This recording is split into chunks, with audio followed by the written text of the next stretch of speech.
City wins the game. Welcome into The Drive with Carrington Harrison. Back-to-back best sports talk hosts as voted on in the Pitch magazine. Live from the Fan Studios. Here's C-Dot.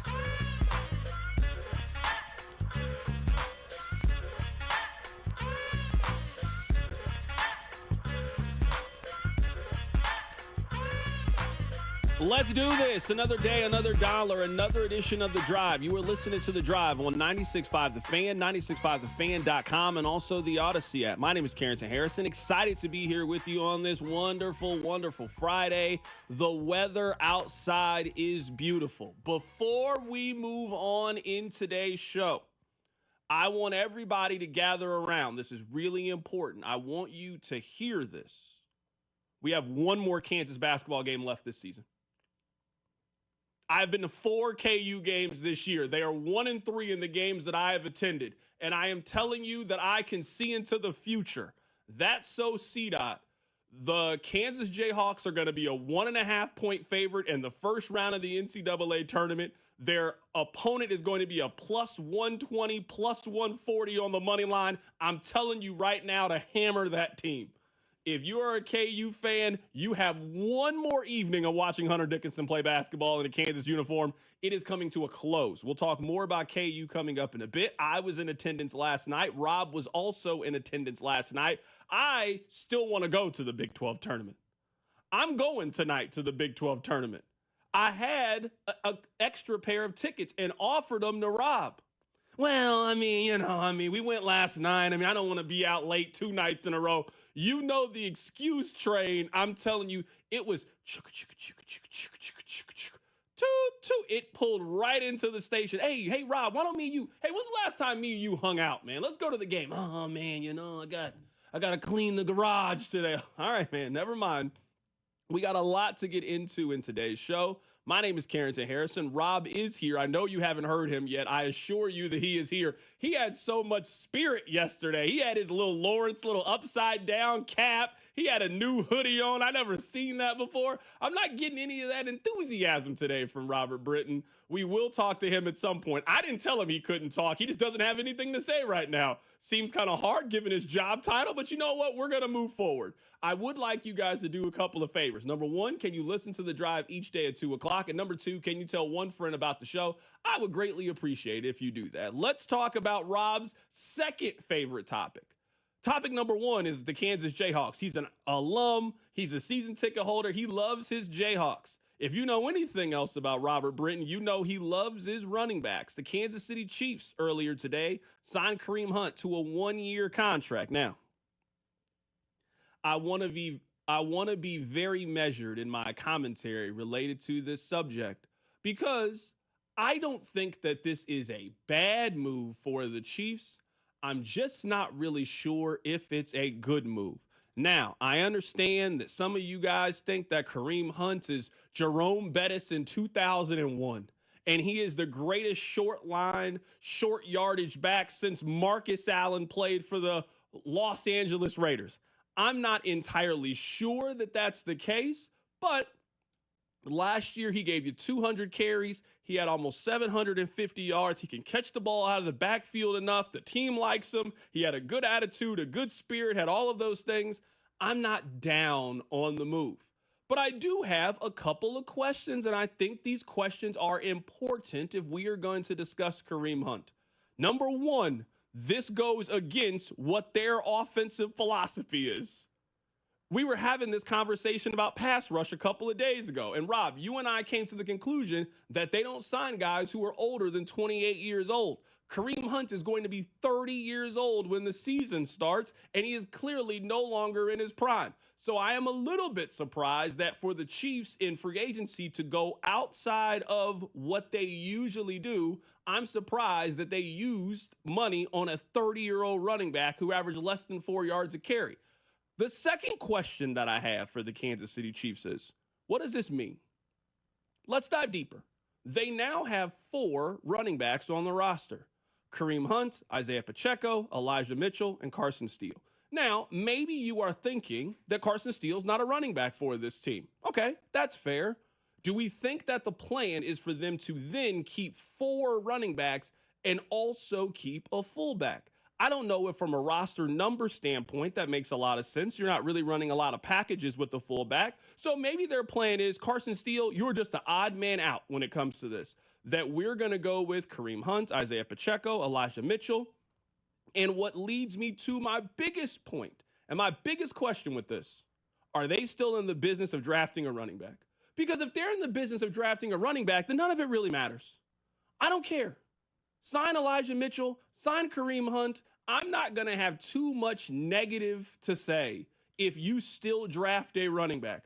But I certainly hope and pray that this is not removing from or taking from the fact that the Chiefs still need to spend a valuable resource at running back. And I don't mean valuable like you taking a compensatory 7th round pick dice roll at running back. No, I mean investing in someone who is 21, 22 years old, who still has a lot of wear on his body, and going to draft him and getting somebody under contract for not just this upcoming season, but 2026, 2027, and beyond. That is still one of the biggest priorities to me with the Kansas City Chiefs. If that's still one of their biggest priorities, okay. You guys wanted Kareem Hunt back. They obviously wanted Kareem Hunt back. I imagine that he also wanted to be back. I'm not here to throw water on anybody's fire. I'm not here to rain on anybody's parade. If you're happy that Kareem Hunt is back and we can all acknowledge that he's a guy that's past his prime, a guy that should be used primarily in short yardage situations, a good teammate, a good guy that you want around the locker room, cool. But what does this mean for the roster construction? How does this potentially impact what their decisions can be when it comes draft time? Does this now remove them from spending a serious resource on a running back? Obviously, that remains to be seen. Are they prepared to cut Kareem Hunt? Because you gave him a little bit of guaranteed money, and you also gave Elijah Mitchell a little bit of guaranteed money. Are you prepared to walk away from either one of those guys? If we're going to be having the conversation in August in St. Joe that Pacheco is a certainty to make this team, and I can tell you why Isaiah Pacheco is a certainty to make this team. Maybe Carson Steele isn't, but I wouldn't put him in this conversation. He's not a guy that you expected to get a lot of carries. If you cut Carson Steele, okay, I don't think that too many of us are going to be heartbroken that the undrafted fullback who you don't trust to hold on to the football is not on the team. Are they prepared to potentially walk away from Kareem Hunt and Elijah Mitchell? If they're both healthy and having decent training camps, are they prepared to walk away from those individuals? Because if they're going to spend a resource on a running back, like I want them to, there are not enough carries to keep everybody happy. Someone's going to be upset about it. And if they're cool with that, then I'm cool with it. If they're going to go with, let's say they get Devin Neal or DJ Giddens or Ollie Gordon or whomever you want as their drafted running back, they're going to have Isaiah Pacheco be the 1B. They're going to use Kareem Hunt in the short yardage situations, and they're going to try to get it to Elijah Mitchell. Then we don't need to spend too much time talking about it because Elijah Mitchell is going to touch the ball 30 times this season, 40 times this season. I'm not here to waste anybody's time if that's going to be the plan, but this is the first thing that they've done where it's, everything else that they've done so far to me makes sense. And I was operating when they went out and got Elijah Mitchell that was going to be their veteran running back. I'm not necessarily sure if they still need 2 of those veteran running backs, but you got a 30-year-old back. You want to keep him fresh. Isaiah Pacheco is coming off an injury. Elijah Mitchell was a guy who didn't play last season at all. So I understand maybe the philosophy of let's have a little bit more competition. We're willing to spend the $1.5 million because that's not a significant hit if we end up having to cut one of those players. That part would make sense to me. Really quickly, let's talk about Isaiah Pacheco's contract.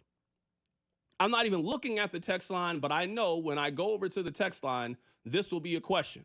Well, what if they trade Isaiah Pacheco? There's absolutely no reason to. There is no reason to trade Isaiah Pacheco. There is no reason to cut or move on from Isaiah Pacheco. There's none. They don't save any money by doing it. And I still believe, and maybe I'm the only person that feels this way, and that's perfectly fine if I'm the only one on this island. if Elijah Mitchell is healthy, Isaiah Pacheco is healthy, and Kareem Hunt is healthy, Isaiah Pacheco is the best running back that they still currently have on their team. Kareem Hunt had a very productive season for what the Chiefs were asking him to be. We've seen healthy Isaiah Pacheco, and we're not talking about healthy Isaiah Pacheco played in 2021 or 2020. We're talking about quite literally 1 year ago, he was healthy and productive for this team. I remember it. He was dancing at the parade on stage, and he was some of you guys' favorite Chief. And now people have forgotten and are ready to throw Isaiah Pacheco away. Not I. Not this show. Well, at least not me. I can't speak for Rob. He's probably ready to throw all the running backs away. Doesn't think they need any of these 4 running backs. That is not the stance that Carrington has on this show. So this is the first move to me that's like, every other move that they've made has made sense to me.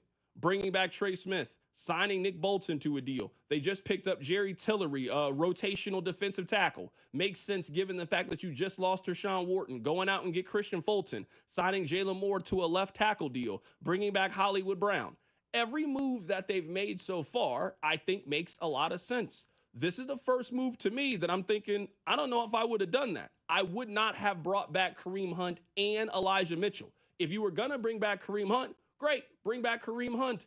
And we know, given the position, that if an injury happens in August, you can always go pick up another running back. You want to know how I know that? That's when they got Samaje Perine. That's when they got Kareem Hunt last year. There will be a running back in August that is there that if an injury happens, you can easily go grab that guy who is the 42nd guy on your roster and grab that guy onto your team.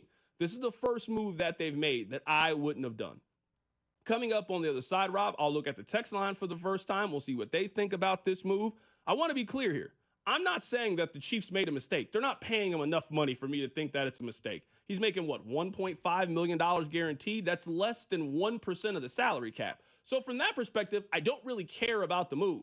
I just hope that this move does not eliminate them from what their biggest problem is. They need explosiveness in the run game. They did not have explosiveness last year. And right now you have 3 veteran running backs, and we can put Isaiah Pacheco in that category, whose contracts all expire at the end of this upcoming season.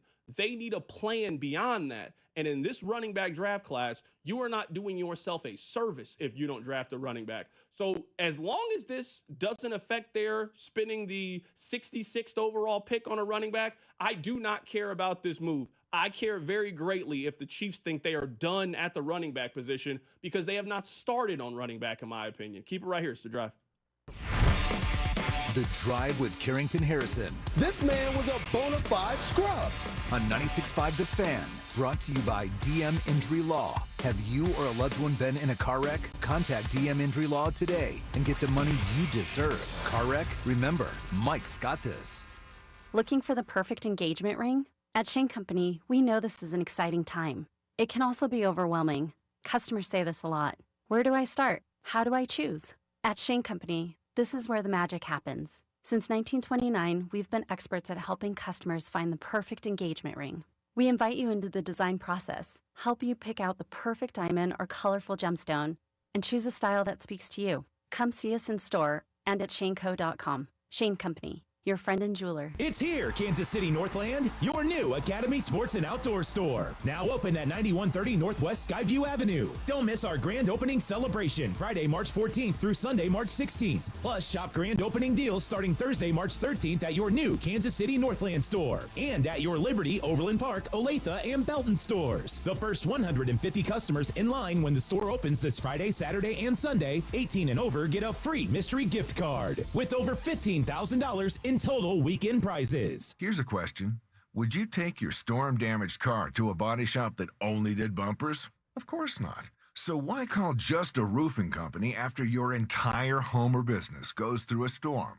Get more than a roofer. Get an experienced restoration team. Get Pack Construction Services. We're seasoned construction professionals and, are you ready? Former insurance adjusters. Our 100 years of diverse and specialized experience means faster repairs, fewer hassles, and fewer delays. Our emergency response team is on call 24/7 for storm damage, fire, water, and even mold restoration. Veteran-owned, Kansas City trusted. No one will care more for your home or business inside and out than we will. We're ready when you need us. Visit packkc.com and schedule a free inspection. With KC's recent storm history, there's a good chance you could already have covered damage. Find out today at packkc.com. That's PACTKC.com.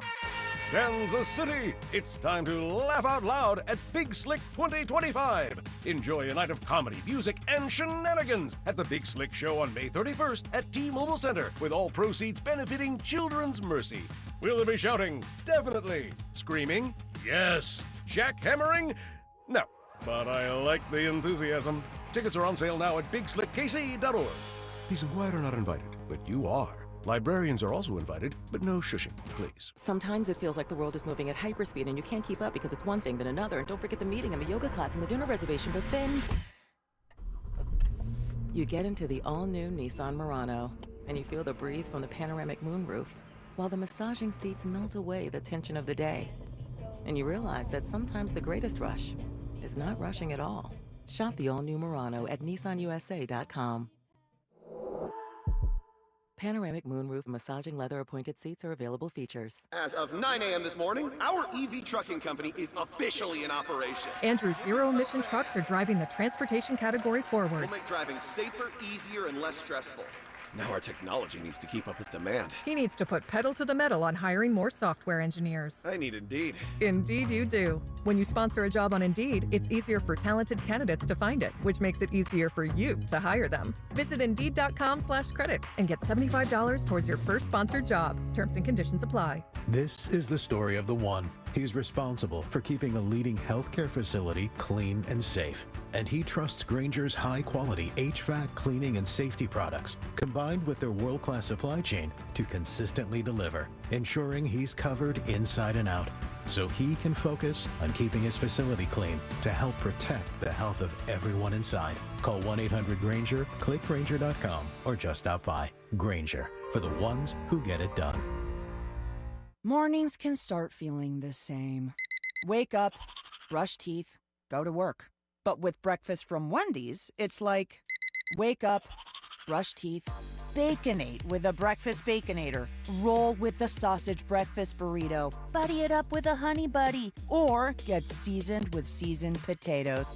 And then go to work. Sorry. When you're ready for a fresh wake-up call, gotta be Wendy's. At participating U.S. Wendy's during breakfast hours. What would you do if you could go back in time with the tap of a button? Watch the ancient Egyptians build the pyramids? How'd they do it? Buy enough Bitcoin to purchase your very own private island. Or maybe just skip the joke that flopped at the holiday party. Unfortunately, we haven't figured out how to rewind time. But you can rewind live shows with the free Odyssey app. Never miss your favorite sports talk again. To get started, download Odyssey and search for your station. You're listening to 96.5 The Fan from the Mission Plumbing, Heating, and Cooling Studios. The Drive with Carrington Harrison. Weekdays 2 to 6 on 96.5 The Fan. All right, maybe this is the vocal minority, so I at least want to preface that before we continue our discussion. The Chiefs have brought back Kareem Hunt on a one-year deal. I think you can look at this deal in a vacuum, and spending $1.2 million guaranteed on a running back is not that big of a deal. I'm not going to get up on here and make it seem like it's the worst move in the world. It's not. It's not that big of a deal. It's quite literally less than 1% of the salary cap for the Chiefs. It's not that big of a deal. But what it could potentially mean and what it symbolizes to me could be a big deal. If the Chiefs still plan on spending a third-round pick on a running back, I do not care about this move at all. If Brett Veach sees the exact same thing that I see when he looks at his room, sees this as being a little bit of insurance, hey, we're going to let Elijah Mitchell and Kareem Hunt battle it out, and this does not affect our plan to go draft Devin Neal in the third round, then have at it. If Kareem Hunt makes you feel good having him on the roster, you trust him on 3rd and 2 to get yourself a first down, I'm not here to get in the way of that. But I still believe that Isaiah Pacheco is the best running back on their roster, and I do think that having Kareem Hunt and Elijah Mitchell is a little bit redundant because you already have that veteran roster role that's filled. they didn't have Jerick McKinnon and Samaje Perine. It was an either-or situation. Are they prepared to make this an either-or situation? Someone on the text line says, CDOT, there's no reason to keep Isaiah Pacheco. 2 yards in a cloud of dust is not a productive back. I wouldn't even have Pacheco as even a backup. I think that Kareem Hunt is better. Someone else on the text line says, I think that Isaiah Pacheco gets cut. I think he's a post-June 1 cut. Isaiah Pacheco doesn't make enough to be a post-1 cut. Isaiah Pacheco he still makes less than Kareem Hunt does. Because he was a 7th-round pick, he makes less money than what you just gave Kareem Hunt and makes less money than what you just gave Elijah Mitchell. It doesn't make any financial sense to cut Isaiah Pacheco. None. It makes 0 sense. So I don't even understand why that's a conversation. I also, and maybe we're going to say, oh, well, the offensive line was different. This thing was different. This thing was different. Maybe we just look at Kareem Hunt's year very differently, and that's perfectly fine. In 2024, last season, Kareem Hunt had 200 carries. He got 728 yards. The season before, Isaiah Pacheco had 205 carries. So he got 5 more carries. He got 935 more yards. In those 5 carries, he got 200 more yards from a very similar Kansas City Chiefs offensive line. I like Kareem Hunt. I do. I think we're putting a lot of sauce on what he did last year. A lot of sauce. And it's fine for what he is. It really is fine for what he is. At this point in his career, he should be a 3rd down back. That's what he is. He's a 3rd down back. Now, I'm not sitting here telling you that I think Isaiah Pacheco is a number 1 back, but I think Isaiah Pacheco has shown you when he's healthy what he can do with 200 carries. If you give Isaiah Pacheco 200 carries, he's going to get you 850 to 900 yards. He can catch the ball out of the backfield. He is a healthy runner. Where now I kind of think, at least when it comes to public perception, it would have been better for Isaiah Pacheco to just miss the rest of the year after he got injured. And I think the perception around him would be drastically different heading into this year. This is a really important season for Isaiah Pacheco. And if you are one of the people, and I believe a lot of you fit in this camp, that you believe a contract year is undefeated and heading into that final year is when you're going to get the best version of that player because he's out playing for the money, I can't think of a player who would be more motivated coming into this season than a running back who in his career has made less than $4 million on a contract year. Isaiah Pacheco, if he plays this season correctly, has a chance to double his career earnings with a good year. I don't think Isaiah Pacheco's ever going to break the bank in the National Football League. But, Rob, you're telling me that next year there wouldn't be a team if Pacheco runs for 925 yards this year? There's no team in the league that wouldn't give him $4 million a year, $6 million a year next season to come be their running back? We're talking about a guy who's 26 years old. In theory, you believe that he is entering the prime of his career. Now, can he stay healthy? That's the big thing. We're talking about a guy who broke his leg in week 2 and missed, 2 months of the NFL season and came back? He was a different running back. That was the worst season of his career, and it was not close. I suspect a healthy Isaiah Pacheco, certainly who's someone who has a reason to play with the chip on his shoulder, and financially, it is in your best interest, to quote Jeff Passan, it would behoove you to go ball out this season on the contract year. Isaiah Pacheco is not a concern for me at all heading into this season. He has every single reason to have his best season with the Kansas City Chiefs this year because it is financially in his best interest to do it. So I will agree with you. I'm not going to try to speak to the potential vocal minority, but this Pacheco talk is absolutely kooky town to me. This show, maybe more than any other show in the city, country, globe, wherever. We love running backs on this show. You know what we talk about running backs, though, when we talk about them? Yards per attempt. That is our, you know what? Football Reference needs to not have it say Y/A. It just needs to say the drive. Yeah, that's no, it's the real. stat. I love yards per carry. Isaiah Pacheco had the worst year of his career last year. He had 3.7 yards per carry. Do we know what Kareem Hunt had last year? Don't worry, I have it in front of me, I'll tell you. 3.6. So where is this conversation of I'm done with with Isaiah Pacheco, 2 yards in a cloud of dust is nonsensical to me. Isaiah Pacheco's worst year ever was better on a yards per carry average than Kareem Hunt last season. Isaiah Pacheco on March 14th is the best running back on the roster. Full stop. Now, maybe on April or May 14th, we'll have a conversation about Ollie Gordon, Devin Neal, was the kid from Ohio State, Judkins. Like, we can argue about if the rookie is going to be better than Isaiah Pacheco, but this idea that Isaiah Pacheco is 2 yards in a cloud of dust and that's why we need more Kareem Hunt, by definition, when you handed the ball to Isaiah Pacheco in the worst year he's ever played as a pro, he got more yards on that touch than Kareem Hunt did. It's a fine insurance policy move, but the amount of people throwing Isaiah Pacheco away for a worse and older running back is just, I feel like I'm taking crazy pills back here. Yeah, no, it just doesn't really make a whole lot of sense to me. Text line 913-586-7965. We'll get back to the Chiefs coming up in just a bit. We're also going to be joined by Kyle Isbell coming up in the show today as well. We got a chance to catch up with him earlier today. We'll play that for you in a bit. But before we do that, I want to tell you guys that it's starting. Carrington, what do you mean? Well, let me explain. You guys sit around and wait for somebody to pick the Los Angeles Chargers to win the division. You guys usually think that it's me. And I think it's a little bit unfair that I get called Chargers Dot. But you know what? If that's what the internet, the text line has decided my nickname is, that's who I am. I'm Chargers Dot. And I embrace it, and I wear it proudly if that's what you guys think. But I don't do this. So we have our first contestant. We have our first entry into who is going to pick the Chargers to win the AFC West. Now, I don't really know why we're giving playoff predictions in March. We don't know the schedule. We haven't finished free agency. There's still a handful of really big trades. There's some teams that don't have their quarterback right now. We haven't had the NFL draft. There's going to be an injury between now and the beginning of the season.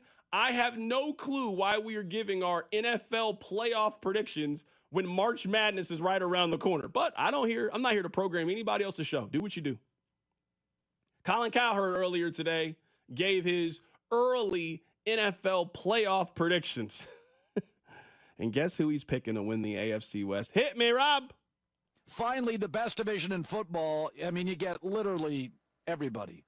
I'm going to go Chargers win the AFC West. Kansas City's the wild card team. Broncos third, Raiders fourth. So I'm going to lean into Jim Harbaugh. I think Najee Harris is the perfect running back for this offense. They brought Mike Williams back, a physical receiver. I thought their improvement last year was remarkable. I think they'll keep improving. We've got to be honest about Kansas City. They're not winning all those close games again. Their offensive line is in total flux. At left tackle, they're going to start a left tackle that's never started. They let go of Joe Tooney, their best offensive lineman. We all don't have to pick the same teams. I get it. We all don't have to think the same thing on sports, and that's perfectly fine. It is perfectly fine. But you know what you will never catch me do again? You'll never catch me pick the Los Angeles Chargers to win the division. No. That would require Justin Herbert to win an important game, and I just haven't seen it. He's 26 years old now? 0 playoff wins. 0 meaningful wins. He has done nothing memorable in his career. Justin Herbert has put up really good fantasy football numbers. He's really good if you're doing daily fantasy on DraftKings. If you got a parlay and you want to take the over on Justin Herbert touchdowns, he's dynamic. He's great. I don't trust him. I don't trust him in November. I don't trust him in December. I sure as hell don't trust him in January. And he's never been a part of February. So why are we even talking about it? Someone else is going to pick the Chargers to win the AFC West, and that's their right to. You pick whoever you want to pick. I'm telling you that it's a fool's errand. That's what it is. In the end, you will look wrong by picking the Los Angeles Chargers to win the division. There's some parties I'm happy to be late to. That's a party I'm happy to be late to. I will pick the Chiefs to win the division. I don't know who their running back is going to be. I've got questions about them at wide receiver. I don't know how long Rice is going to be suspended, when he's going to be suspended. I don't know when he's going to be back on the team. You know what I do know is they got Andy Reid and they got Patrick Mahomes. Therefore, they'll figure it out. That's what I know. I don't know anything else, but I do know those things, and I think I'll be fine. Earlier today, we got a chance to catch up with Kyle Isbell right before he had to do his workout. Oh, Rob, you said I got to read something first. My bad, Rob. Let me go ahead and read it. 96.5 The Fan is proud to announce we have a Royals Roundtable Friday, March 28th inside the Sports Book at Hollywood Casino. Vern will be joined by Michael Massey and also Kyle Isbell for a Q&A starting at 6 o'clock. It'll be followed by a meet and greet. You can stop by. You can meet and greet the players at around 6:45. This is free to the public, open to the public, and everyone from 96.5 The Fan will be there. Certainly happy to catch up with Kyle Isbell. You know us, we try not to ask sports questions. We started our conversation today is, what is your Chick-fil-A order, Kyle Isbell? Depends on the day, but usually I go spicy sandwich, add American cheese and bacon. Of course, have the waffle fries, and then probably throw some nuggets in there as well. What I really appreciate about Chick-fil-A, Kyle, is it's a great experience every single time. Like, you know exactly what to expect. The food's going to be good. The service is going to be good. They're going to get it to you quickly. Every place should be like Chick-fil-A. Yeah, they're amazing. They always get you going right, and the food's always a blast. So yesterday we had Josh Vernier on the show, and I asked him this question. It's one thing for somebody that does pre- and post-game. It's one thing to ask a baseball player. I asked him what made him fall in love with baseball. I'll ask you the same question. At one point, you were a kid that had a dream. What made you fall in love with baseball? Yeah, just growing up, my sisters actually both played softball, so I kind of grew up always going to watch them play. My dad was always with me, working with me, and I just loved watching the game. Favorite player was Derek Jeter, watching him grow up. I mean, he did everything in the game, obviously, but just watching him, how he goes about his business, how he takes his at-bats, his professionalism, his leadership, and I just try to run that through my game every day. So I have to ask you, have you ever met Derek Jeter before? I have not. What was your welcome to Major League Baseball moment? Was it going up against a certain pitcher? Was it going to a certain ballpark? What was that moment for you?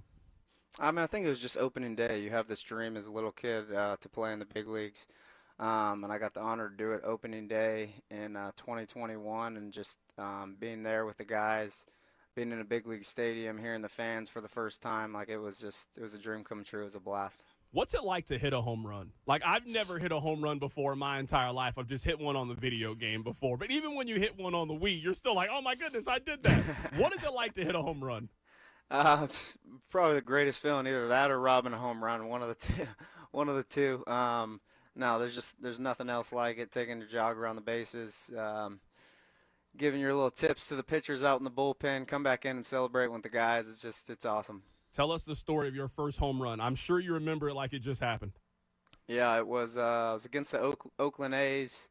I think it was Sergio Romo in, I think, the 7th or 8th inning. He threw me a slider, and I hit it just to the right of the bullpen.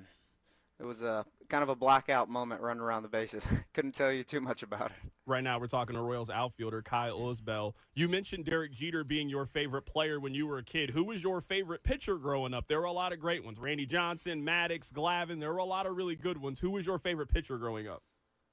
Ooh, that one's tough. I would have to say I'll probably say Maddox. He was actually my pitching coach when I was in college, so I spent a lot of time with him, learning from him, and he was definitely fun to watch. Could do a lot of things with the baseball. Who was the most competitive guy on your team? Right now, or when I was in college? Right now, on the Royals. Who's the most competitive guy on the team? I mean, everyone's pretty high up there, but I'd probably say Salvi. What is the game that you guys play? So, like me and my producer, you talked to him earlier today. We go at it on the college football game. If we got like 30 minutes of free time, we're downstairs playing the game. And sometimes, you're two guys, you're trying to win. What is that game in the locker room? What's that game in the clubhouse for you guys that just always brings the competition out? I would say we play cards, or a game. It's called Pluck. Played a little bit against. We're in the playoffs in Baltimore. Played a little bit of Madden against Vinny. That got pretty hot real quick. I'm going back and I'm reading a little bit about your backstory. What was it like to be in college in Las Vegas? Like, most of us have been there as a tourist. You lived and went to college. You're 19 years old, 20 years old in Las Vegas. What is that like? Yeah, it was fun. I mean, it's a good time for sure. It just the main thing on your mind is obviously playing baseball. You want to be the best player you can be every single day. It doesn't matter where you're at, what state you're in. I mean, that was my main focus every day. Get up, go to school, and play baseball. Be the best person I can be every day. When was that moment where you felt like, because I'm sure every kid has this dream, hey, I'm pretty good at baseball. Hey, I've got a chance to do this. I'm sure there was that moment where you're like, wait, I actually have a chance to be a Major League Baseball player. Do you remember when that moment was? Yeah, I think it was summer of probably 2017. I played in the Cape Cod League, played in the All-Star game up there, and a lot of those guys I played with are now playing in the big leagues, but that was just kind of being around those guys, and it was, that's when it kind of hit me. I'm sitting here looking at it, and your junior year, you hit 357 with a slash line of 357, 441, and 643. You were on fire as a junior. Yeah. It's feeling good. Yeah, no, you were absolutely on fire, man. We're talking to Kyle Isbell right now. What was it like to go from, you're in Las Vegas, you're sitting there and, you can do all the fun things that Las Vegas has, and then you start your career in Idaho Falls. I can't think of two drastically different places like Las Vegas and Idaho Falls. Yeah, honestly, the atmosphere of the stadium in Idaho Falls was incredible. We didn't get too many fans out at UNLV. I feel like it was a lot more parents and students. But, no, Idaho Falls, I actually had a blast up there. It's the same thing. Baseball's on your mind. You get to play baseball. You get to come out. There was a good crowd every single night and playing with a bunch of new players. It was the first time I got to play with just different players from around the country and even nationally, and it was just fun learning a different form of baseball. What park have you not been to yet as a professional player that you want to go to? Like every other year you guys go to certain parks. Have you got a chance to go to all of them yet? No, I haven't been to Milwaukee and Miami, so I'm not sure if we go to Milwaukee this year, but I know for sure we go to Miami right after the All-Star break, so I'm pretty pumped to go there. I also can't think of two places that are the polar opposites like Milwaukee, Wisconsin, and Miami, Florida, as someone who has been to both of them. Two very different places. Yeah, that's funny. What city do you enjoy the most when you guys have a road trip? Ooh, what city? I really like Boston. Boston's fun. New York is different. It's fun. It's a lot going on, obviously. But, yeah, there's just so many good cities out there. You just can't take them all for granted. They're all so different, like you're saying, and just enjoy all of them and just spend your days there, and it's a great time. One I don't think gets enough credit is Toronto for a road trip. Toronto was a really good 3-4 day road trip. Yeah, Toronto's sweet. That's what I'm saying. I kind of lost for words when you're saying that because they're all so different. Even in Baltimore, there's just so many. Texas, Houston, there's so many good places out there to play. They're all good, honestly. Right now we're talking to Kyle Isbell for a couple more minutes. Kyle, do you have a hobby that we don't know about? Maybe you're a golfer, a bowler, you really like movies. Tell us a little bit more about what you like to do outside of playing baseball. Yeah, when I was growing up, I did a lot of bowling. My dad was in bowling leagues, and I did bowl a lot. But yeah, I would say my favorite thing now is probably, I still bowl a little bit, but I would say hunting and fishing is probably my favorite thing to do on my free time now. I'm terrible at bowling in real life, but Kyle, let me tell you, when I was in college, this is when, everybody had, Wii Sports was the big thing in college. And we used to do every Tuesday, if you came in last place, you had to pay for the wings for everybody that decided to play. You want to talk about pressure. I know you played in the postseason. You don't know pressure like you got 8 other people bowling and you can't come in last place. That's funny. Who's somebody that you've gone hunting and fishing with? You had a good time. You really enjoyed it. We had Cole Reagans on the show a couple of times. We know that he's an outdoorsman as well. Mm-hmm. Yeah. Just family, really. There's just something about being out in the woods. It's just so peaceful and relaxing. I've gone. My best man at my wedding, grew up with, going to high school, middle school with. He's gone with me the last 4 or 5 years. And then just cousins and relatives. It's spending family time out in a different scenery is just what I look forward to every year. That is our guy, Kyle Isbell, joining us on the show today. He plays outfield for the Kansas City Royals. Opening day in Major League Baseball is just a couple of weeks away. Kyle, great stuff, man. It was great catching up with you. I appreciate your time. Thank you. I appreciate it. That was Kyle Isbell. We got a chance to catch up with him earlier today. Special shout out to Kyle Isbell. Be sure to check out the Royals Roundtable. Come on out to Hollywood Casino on Friday, March 28th. Vern will be there. Michael Massey will be there. Kyle Isbell will be there. I will be there. Everybody from 96.5 The Fan will be there. All right, coming up on the other side, you know what? I'm man enough to admit when I was wrong about something. I'll tell you what I was wrong about. Keep it right here. So drive. The Drive with Carrington Harrison on your home for Kansas City sports. 96.5 The Fan. Brought to you by DM Injury Law. Have you or a loved one been in a car wreck? Contact DM Injury Law today and get the money you deserve. Car wreck? Remember, Mike's got this. Paid for client portrayal and endorsement. The choice of a lawyer is an important decision and should not be based solely upon advertisements. Past results afford no guarantee of future results, and every case is different and must be judged on its own merits. After my car wreck, there was a lot I didn't know. I do know. My team knows injury law. We can help you understand all of your legal rights so that you don't get cheated. DM Law knew what to do and got me $150,000. Mike's got this. If you've been hurt in a car wreck, call me. I've got this. 816-888-7500. Mike's got this. This is the story of the one. As a quality technician in a food processing center, she knows that making the right call is the best way to avoid a recall. That's why she trusts Grainger's world-class supply chain to deliver the high-quality supplies she needs to help keep her production line, her equipment, and her customers happy and healthy. Call 1-800-GRAINGER, click Grainger.com, or just stop by. Grainger, for the ones who get it done. This week, FanDuel is bringing you a Dog of the Day Profit Boost token. One of the best parts about the tourney is when an underdog takes down a powerhouse. And right now, those upsets can get even better because if your underdog bet wins, you'll land even more winnings with a Profit Boost. This is your chance to ride with the long shots, the scrappy teams, the ones that refuse to go quietly. If you've been waiting to join FanDuel, there's no better time. The app's easy to use, and when you win, you'll get paid instantly. Just visit FanDuel.com/Alex to download America's #1 sportsbook today and back your Dog of the Day with a Profit Boost. Because after all, anything can happen in March. FanDuel is the official partner of 96.5 The Fan. 21 and present in Kansas. Opt-in required. Wager of at least plus 100 odds required. Bonus issued as non-withdrawable Profit Boost tokens. Restrictions apply, including any token expiration and max wager amount. See terms at sportsbook.fanduel.com. FanDuel is offering online sports wagering in Kansas under an agreement with Kansas Star Casino, LLC. Gambling problem? Getting help is your best bet. Call 1-800-522-4700 or visit ksgamblinghelp.com. Hi, it's me, your USPS Ground Advantage shipment. Just left the warehouse and hitting the road. I know. Just got the notification. Great. Smooth sailing so far. I'm almost there. Yes, I know. I get all the updates. Made it. Safe and sound. I know. Well, did you know I was with USPS the whole time? Oh, yeah. I know.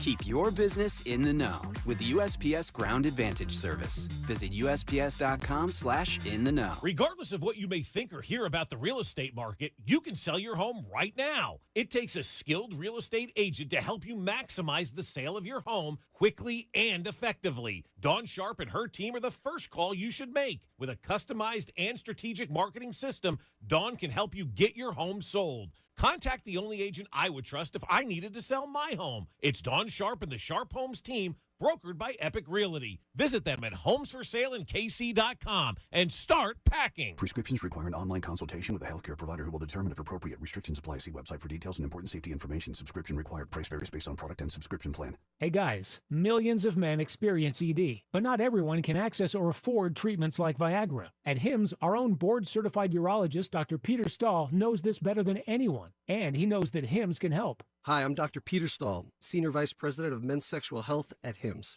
I've helped many guys with ED, and it has never been more convenient to treat than it is right now, thanks to HIMSS. Through HIMSS.com, you can access a full range of treatment options for ED, including daily or as-needed meds through a 100% online process. If prescribed, your medication is shipped to you for free. Find the ED treatment that fits your needs. Options at up to 95% less than the brand names when you get started at hims.com/joy. To start your free online visit and find ED treatment at up to 95% less than brand name prices, go to hims.com/joy. That's hims.com/joy for your free online visit. I'm Brian Tedesco, CEO of Blaupunkt Americas, the pioneers of the car stereo.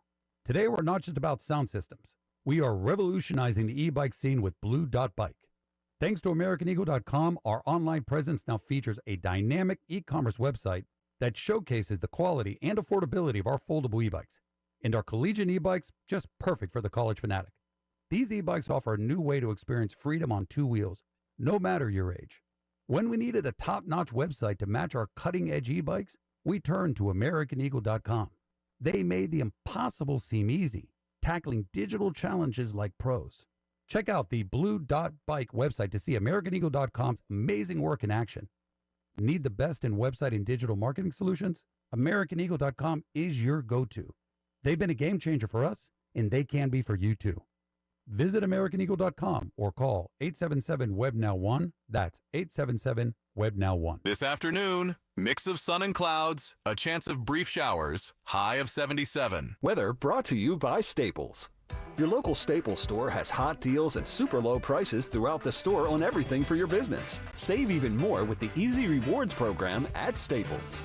Opening day coverage is brought to you by Hollywood Casino. Stop by Hollywood Casino every Wednesday in March from 12 until 2 to register for your chance to win opening day tickets. Your home for Royals baseball. 96.5 The Fan. Kane is in the building. Welcome to your home for Kansas City sports. 96.5 The Fan. All right, a couple of things, and we'll get back to football coming up at the top of the hour. Nate Taylor is going to be on the show in the 3 o'clock hour. We still got a lot to get into in today's show. What I would like to start with is being man enough to tell you that I was wrong about something. Now, I had a lot of comments about the court at the Big 12 tournament. It does not look good on television. It does not look good. In fact, it looks pretty goofy on the television, if you ask me. And I'd be perfectly fine if they just kept the court the way that it was. We have never watched a basketball game and been upset about just a regular hardwood. I mean, that's the same kind of court that Jordan played on. Dr. J, James Naismith, everybody played on this court. I don't know why we determined that wasn't good enough. I had a lot to say about the courts. But yesterday, the Ticket Fairy came through. Shout out to the Ticket Fairy. And said, hey, I got tickets to the Big 12 tonight. And I was like, you know what? All I was going to do was stay in the house and watch basketball anyway. I might as well in person go watch basketball. And it was a very lively crowd. It was a very, very enjoyable night out. And as I'm sitting there and I'm looking at the court, I'm thinking to myself, this court isn't that bad. And in fact, I actually kind of like the court. Now, again, if you haven't been to the Big 12 tournament, it does not look good on television. So if you have had a tough time watching it or hate it, I get it. I don't like the way that it looks on television. But I'm telling you, going to the games, it wasn't that bad. It really wasn't. I actually kind of liked the court. I liked that it was a little bit different. The crowd was into it last night. It was some good basketball. I did see a near altercation yesterday. For those of you that were around where I was sitting, it was a near altercation. Rob, there was this guy. He was a Missouri fan. Number one, you were in enemy territory for the KU game. KU was clearly about to lose, so the guy started mouthing a little bit. And then you know how it goes. The Missouri fans, they're arguing with the KU fans. They're going back and forth. The one Missouri guy, he grabbed the KU guy's hat and threw it like Bobby Shmurda. And then the KU guy, he grabbed his hat and threw it, and they were about to get to fisticuffs. It was a lot of, oh, I'm about to fight energy. If you're that close to each other and nobody takes a swing at each other, nobody is going to fight in this scenario. The cops came, broke it up. Everybody just went home at the end. But I did have a good time at the Big 12. I know you were there yesterday. We didn't get a chance to see each other because you were so locked in, dialed in, and focused on Kansas. You know you're not going to have too many more chances to watch them this season. But did you come away with the same feeling that I had when looking at the court in person? The court is not that bad. It is. So in person, you can tell a lot better because on television, you can't really tell that the reason it's bad is it's the Roman numeral for 12, basically throughout the court, which makes it come off gray and awful on television.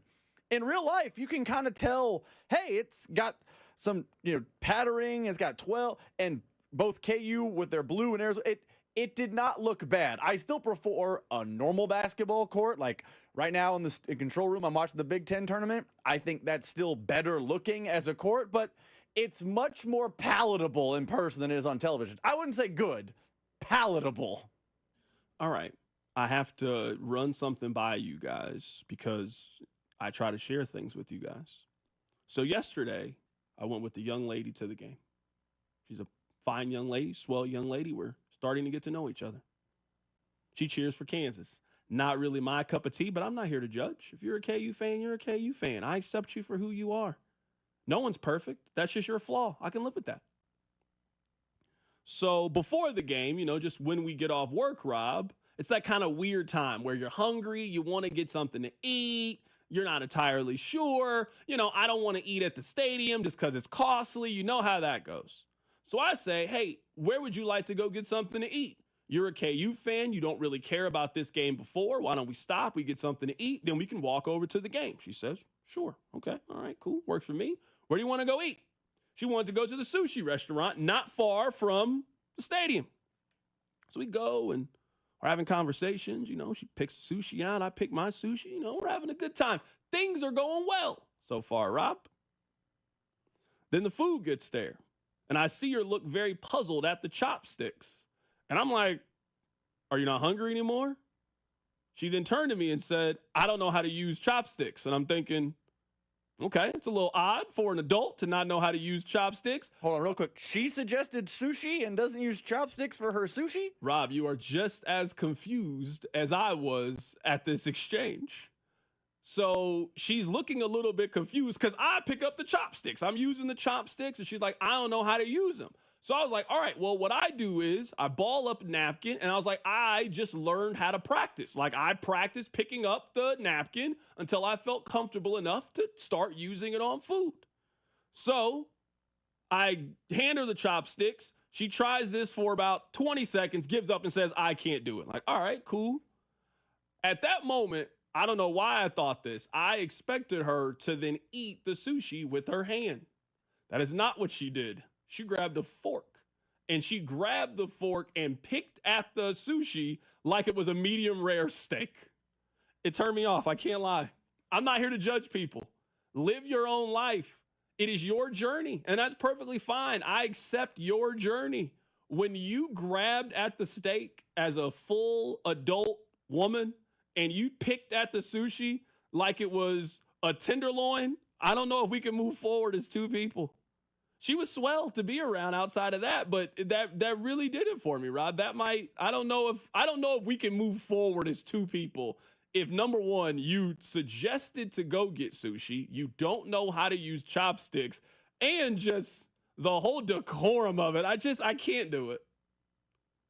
I mean, there's some sushi decorum that I probably break. I put more soy sauce on my sushi than the average person, but that's kind of when you look past.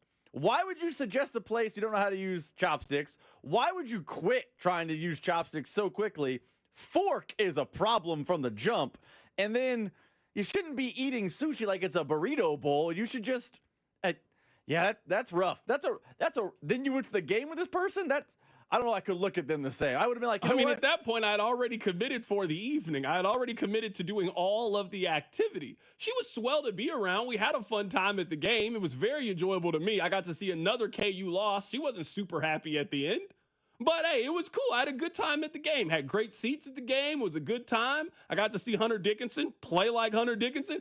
All was well to me. There was only one thing that went wrong. It was literally only one thing that went wrong. I just can't get over suggesting sushi while not having any concept of how to eat sushi. It literally has my brain in a pretzel back here. It'd be like, there's like some food I don't like. I would never be like, hey, on a first date, let's go to this restaurant I dislike. Why would you do that? Why would you set yourself up to fail? I don't know. I would have been happier if she had just grabbed the sushi with her hand. I would have been much happier if that's what she decided to do. That's not what she decided to do. She wanted to live her own life. You know what? It's your own journey. Again, I'm not here to judge anybody. Coming up at the top of the hour, let's get back to talking about KU in a much different sense. Keep it right here. It's The Drive. The Drive with Carrington Harrison on your new home for Chiefs football. 96.5, The Fan, brought to you by DM Injury Law. Have you or a loved one been in a car wreck? Contact DM Injury Law today and get the money you deserve. Car wreck? Remember, Mike's got this. This is your MIAA Minute with Commissioner Mike Racy, your weekly update from Kansas City's only NCAA Conference headquarters. This past week, the MIAA basketball tournament helped tip off March Madness in downtown Kansas City. The Fort Hays State University men's team and the Pittsburgh State women's team won the MIAA championships and earned the conference's automatic qualifications to the NCAA tournament that starts this weekend. The MIAA would like to thank the KC Sports Commission, Visit KC, the Power and Light District, the historic Municipal Auditorium, and thousands of KC basketball fans for your support during the tournament. Remember, the 14 schools in the MIAA are champions in the classroom, in competition, and in the community. As we like to say, bring your A game.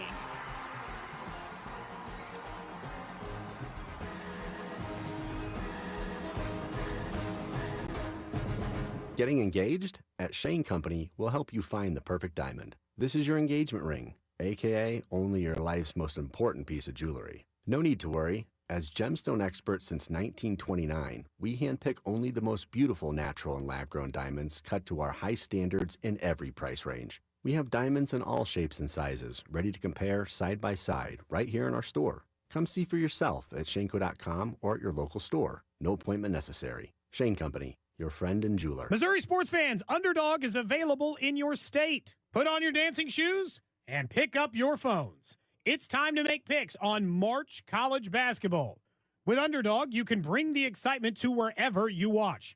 Playing on their app, it's as easy as choosing higher or lower on players' stats like points, assists, rebounds, and more. Get those picks right, and you could win up to 1,000 times your money. Millions of fans have won billions on Underdog. You gonna be next?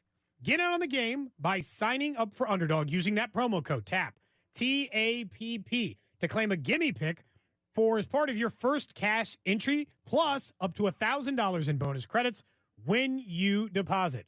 Cash in on every bucket this season with Underdog. Must be 18 plus and present in a state where Underdog Fantasy operates.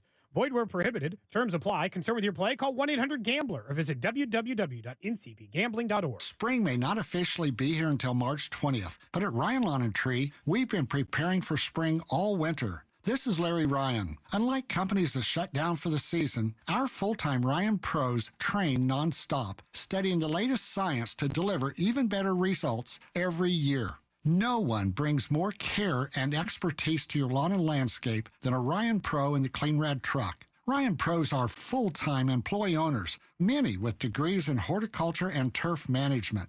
If you ever have a question or a special need, you never call an 800 number. You call your Ryan Pro's mobile number and talk to an owner. Get your free lawn instant quote online. Just visit ryanlawn.com/spring and get started today. Sign up this month and take 50% off your first lawn application. Our 50% off spring offer is the only one that comes with a Ryan Pro. Visit ryanlawn.com/spring today. Coming to Kansas City, the NAIA Men's College Basketball Championship. 16 teams, 15 games, 6 days, 1 national champion. The NAIA Men's College Basketball Championship at Municipal Auditorium, March 20th to 25th. Get your tickets now at NAIAHoops.com. This is the story of the one. He's responsible for keeping a leading healthcare facility clean and safe. And he trusts Grainger's high-quality HVAC cleaning and safety products, combined with their world-class supply chain, to consistently deliver, ensuring he's covered inside and out. so he can focus on keeping his facility clean to help protect the health of everyone inside. Call 1-800-GRANGER, click Granger.com, or just stop by. Granger, for the ones who get it done. Mornings can start feeling the same. Wake up, brush teeth, go to work. But with breakfast from Wendy's, it's like, wake up, brush teeth, Baconate with a breakfast Baconator. Roll with a sausage breakfast burrito. Buddy it up with a honey buddy. Or get seasoned with seasoned potatoes. And then go to work. Sorry. When you're ready for a fresh wake-up call, gotta be Wendy's. At participating U.S. Wendy's during breakfast hours. The technicians you can trust with your house keys. Anthony Plumbing, Heating, Cooling, and Electric. Hey Royals fans, it's Vern. The Hot Stove Show is back every Thursday night at 6 o'clock from spring training all the way up until opening day. This is your home for Royals baseball, 96.5 The Fan, KFNZ FM and AM, HD1 and HD2 Kansas City, in Odyssey Sports Station.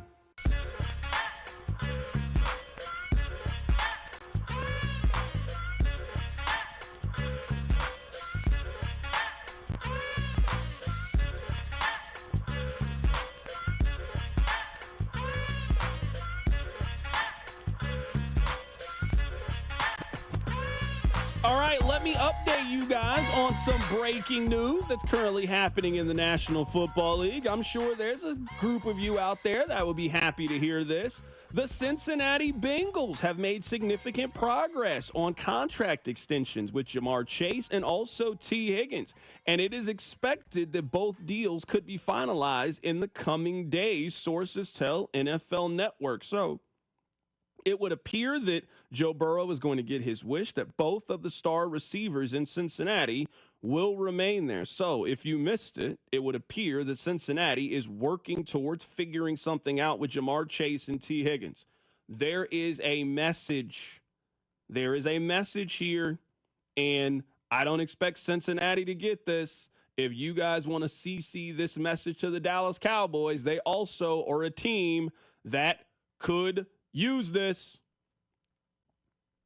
Always handle this early. There is no financial benefit, none, to waiting.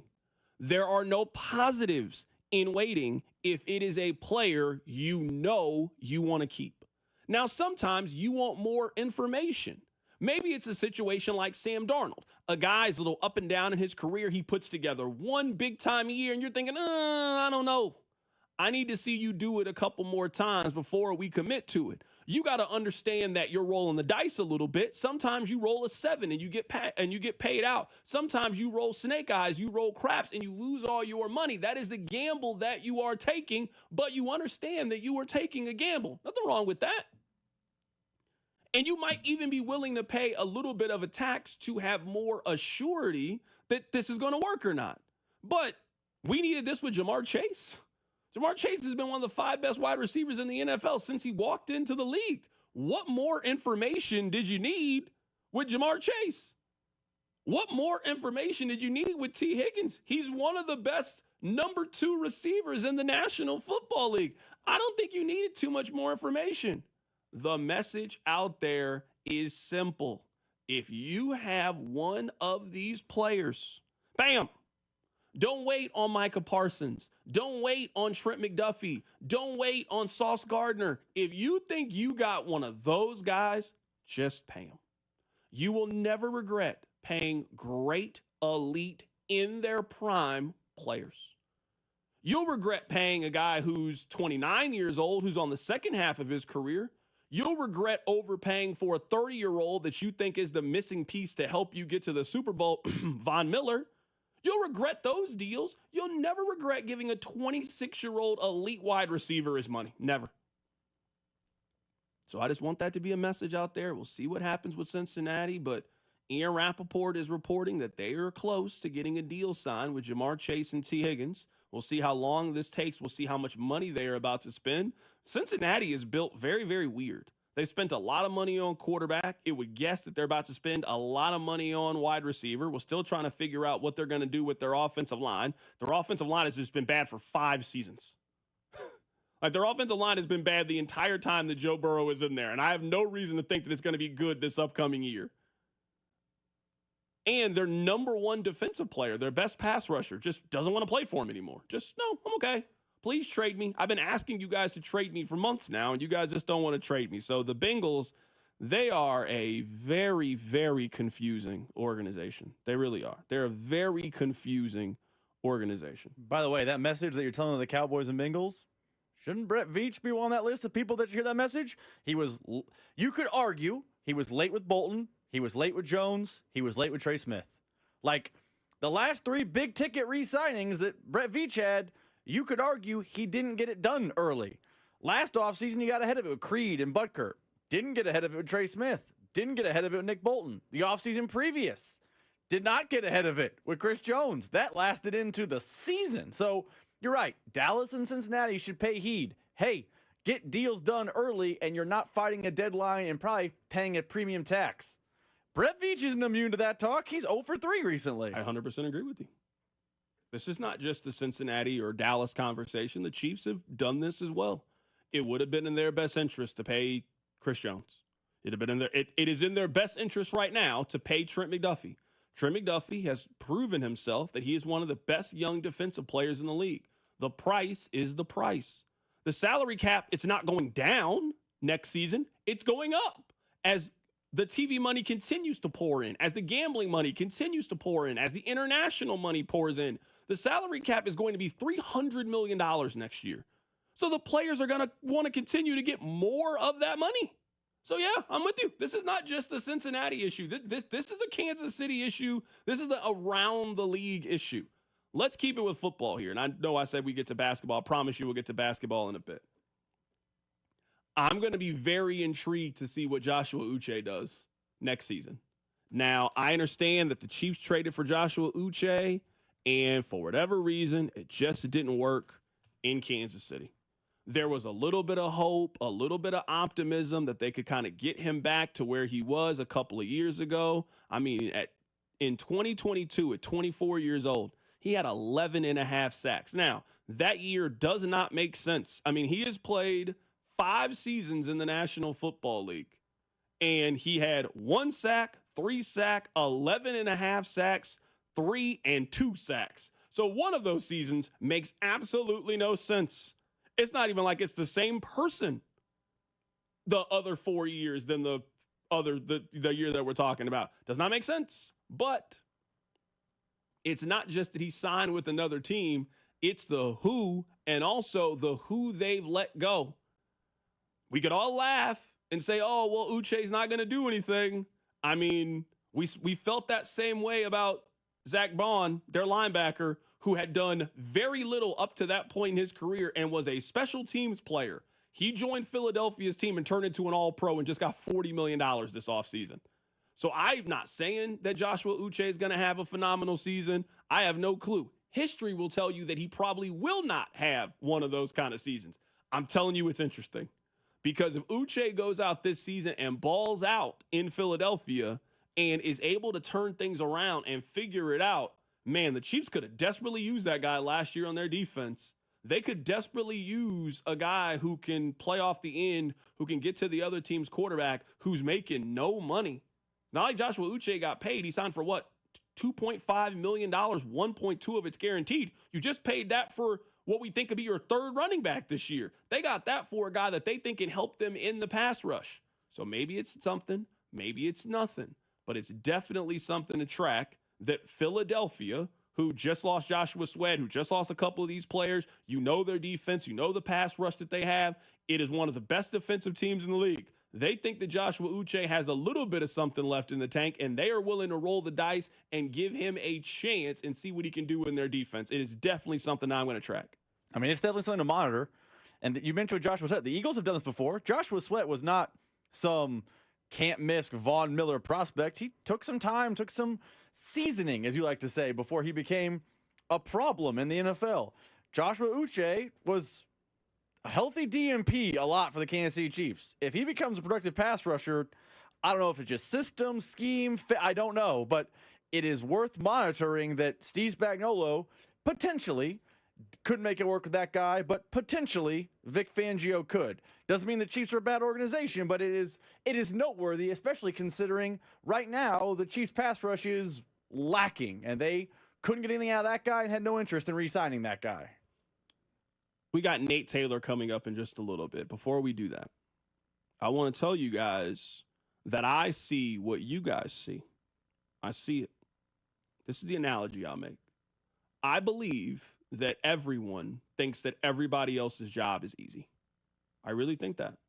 You guys probably think, oh man, Carrington, it's so great. You just get to watch sports and talk about it, and you show up at 1:40. Oh man, I could do your job.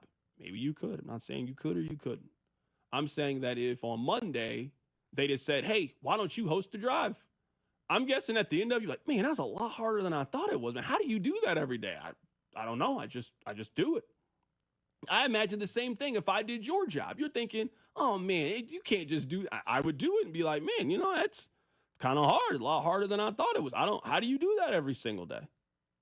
I'm sitting there and I'm watching KU, and I've seen you guys' complaints, frustrations. I mean, I talk to Rob just about every day.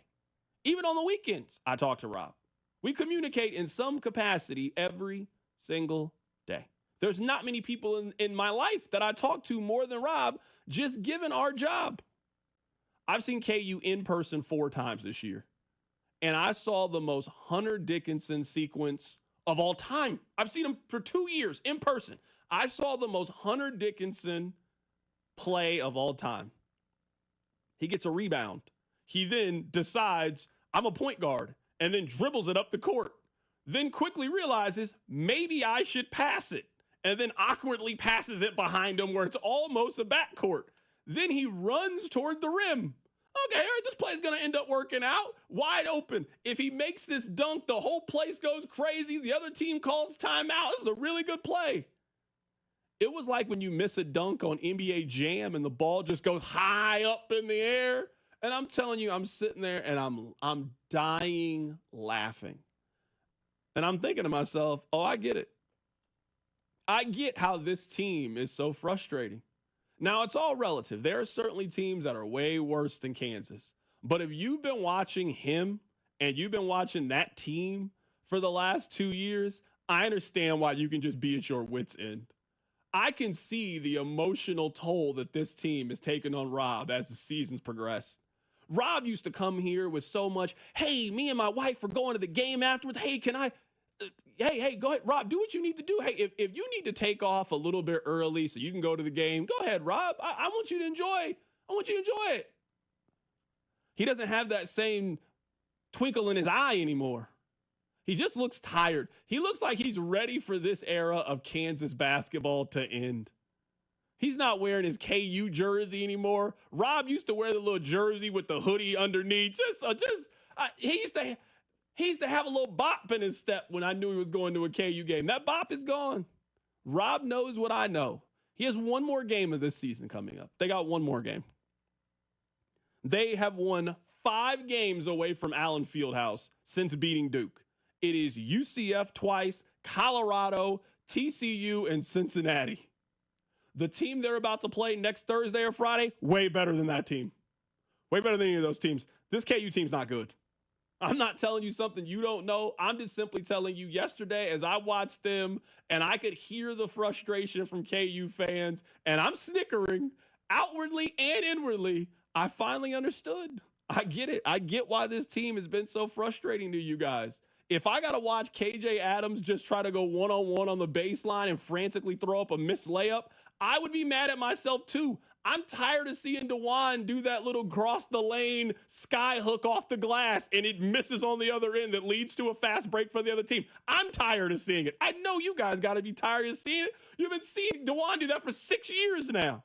I get it. That's all I got to say. I don't have any jokes. I just want you to know that CDOT cares if don't nobody else care. Coming up on the other side, Nate Taylor will join us. Keep it right here. It's The Drive. The Drive with Carrington Harrison on your new home for Royals baseball. 96.5 The Fan.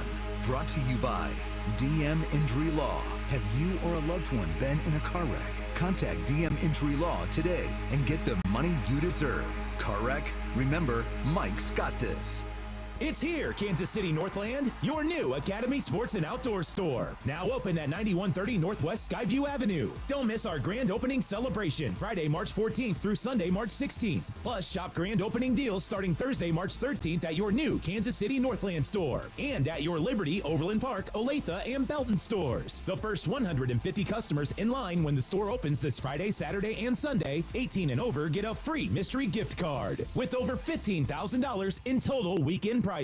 Brew Brothers at Harris, Kansas City, now open. Dine on mouth-watering appetizers, then feast on one of our 6 American Wagyu burgers, including the Bacon Jam Burger and Blazing Burger. Wash it down with your favorite ice-cold beverage, all while watching the game on one of our 45 TVs. Dine in or carry out. Brew Brothers at Harris, Kansas City always hits the spot. Brew Brothers and Brew Brothers Express are now open for breakfast, lunch, and dinner. 21 or older to gamble. Know when to stop before you start. Gambling problem? Call 1-888-BETS-OFF.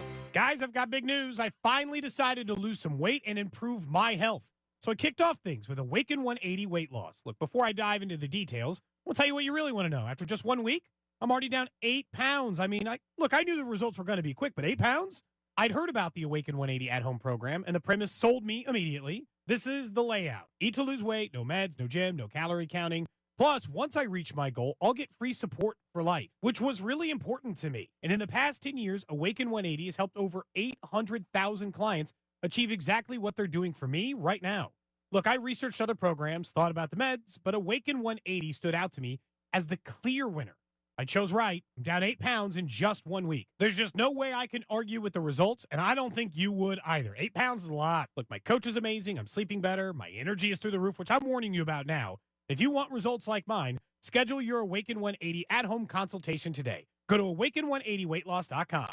Let Popeyes do the fishing while you enjoy our signature seafood that you'll love, like our delicious flounder fish sandwich or crispy shrimp tackle box. So come give them a try before they're gone, y'all. Limited time at participating U.S. restaurants. I love this song! I love nachos. Loving everything? You might be buzzed. You know what I'd love? A ride when it's time to head out. If you see a buzz warning sign, call for a ride when it's time to go home. Buzz driving is drunk driving. A message from NHTSA and the Ad Council. What's that sound? That's the sound of Downy Unstoppable scent beads going into your washing machine and giving your clothes freshness that lasts all day long. There it is again. It's like music to your ears, or more like music to your nose. That freshness is irresistible. Let's get a Downy Unstoppables bottle shake. And now a sniff solo. Nice. With Downy Unstoppable, you just toss, wash, wow, for all-day freshness. Spring forward with real unlimited data from Straight Talk this tax season and get a free Samsung Galaxy A16 5G or Moto G Power 5G 2024 with select plans. So you can stream games during Mad March hours, check the weather for April showers, and watch gardening videos about May flowers. Straight Talk, real unlimited data. Available at Walmart and straighttalk.com. Offer valid through 4/15/25. Taxes and fees apply. Requires purchase of single line gold unlimited plan or higher. For network management practices, visit straighttalk.com. All right, everybody, it's here. The March to Spring Training and Opening Day is officially upon us. Hey, I'm Rob Bradford from Baseballs and Boring, and we'll have you covered every single day with instant reactions to late-breaking signings, determining which players are, yes, truly in the best shape of their lives, and behind-the-scenes stories from all the excitement and intrigue that spring training brings. Follow Baseballs and Boring in the free Odyssey app or wherever you get your podcasts. Royals coverage sponsored by Braden's Hope for Childhood Cancer and Jersey Mike's Month of Giving. Join us in supporting Braden's Hope for Childhood Cancer and Jersey Mike's Month of Giving. Visit any Casey, Topeka, or Lawrence Jersey Mike's and donate. You can also donate through the Jersey Mike's app. Help the fight against childhood cancer with Braden's Hope and Jersey Mike's. Here's traffic, brought to you by DM Injury Law. Have you or a loved one been in a car wreck? Contact DM Injury Law today and get the money you deserve. Car wreck? Remember, Mike's got this. There's a stalled car, Broadway southbound lanes right at 70. That's closing the left lane of traffic. An emergency vehicle is closing the right lane of northbound 435 right before 210 highway. And we're seeing slowdowns eastbound 70 out of that 435 exchange. I'm Lori Pearson, 96.5 The Fan Traffic. You're listening to 96.5 The Fan from the Mission Plumbing, Heating, and Cooling Studios.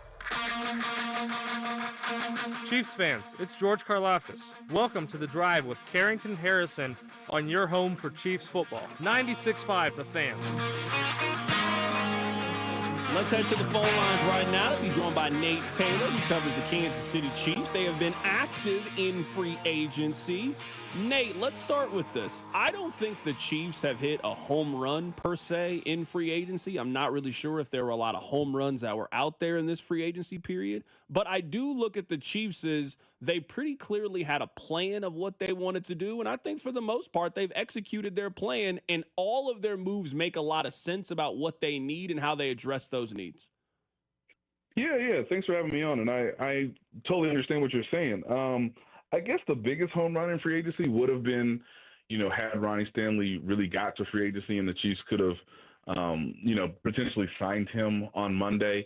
But look, with a plan B that involves Jalen Moore to make sure that you address the left tackle situation and also, add some players that you think can be valuable over the next, 2-year window while also trying to make sure that you can be as flexible as you want during the draft, makes a lot of sense. And of course, they've addressed some small things like, hey, who's going to be the backup running back? Who's going to be the backup quarterback? Who can be cornerback 2/3 alongside, Jalen Watson? So, they weren't going to be doing a ton of major things because they chose to franchise tag Trey Smith. But since the trade of Joe Thuney, everything does appear to make sense, even though they weren't going to be like major players in the first, wave of free agency. I like the Jalen Moore move. We saw 4 different left tackle moves in the National Football League. Dan Moore signed a big deal. Laramie Tunsil got traded. And we also saw Ronnie Stanley go back to Baltimore. I think of all of those options, Kansas City probably came out the best. They spent a pretty reasonable amount at left tackle, and there is some kind of upward mobility where I just don't know what Jalen Moore is. He has a chance to be he has a chance to be a decent starter in the league at left tackle, or it could not work at left tackle, and the Chiefs can get out of that move in a year. I think of all the deals they got signed at left tackle. I actually think that's probably the most team friendly of any of the moves. Right, and I think the only player they weren't sort of in or, at least looking towards was Dan Moore, just because that contract kind of ballooned very, very quickly. So look, Laramie Tunsil was, a slim possibility. And, we saw what the Commanders gave up. The Chiefs were not going to give up 4 picks for him. So when it comes to Jalen Moore, if you look at the contract, let's say he's an adequate left tackle in the 2025 season, then you actually got a starting quality player at below starting quality money for at least the first and perhaps the second year. Now, look, if he's awesome, next season, then you can obviously try to have some conversation about extending him, considering that he's younger than any of the other players you talked about. And obviously he's the least experienced, but he has, as I wrote in The Athletic, look, he's been an understudy for the last 4 years under Trent Williams, obviously a player from, recent past that the Chiefs tried to sign in free agency.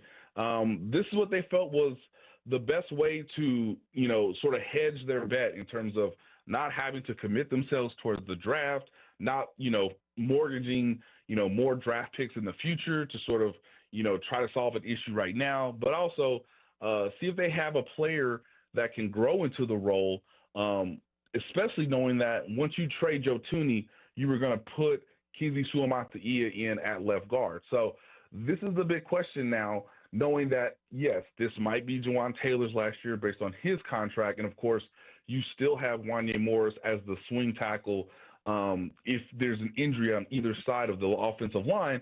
But, of course, Jalen Moore is, has had no injury histories. He has played well in spot start opportunities. The only question is, can he do it now for a 17-game season? And, of course, will the Chiefs be able to develop him and improve him over the course of the season so that he can be at his best for the postseason?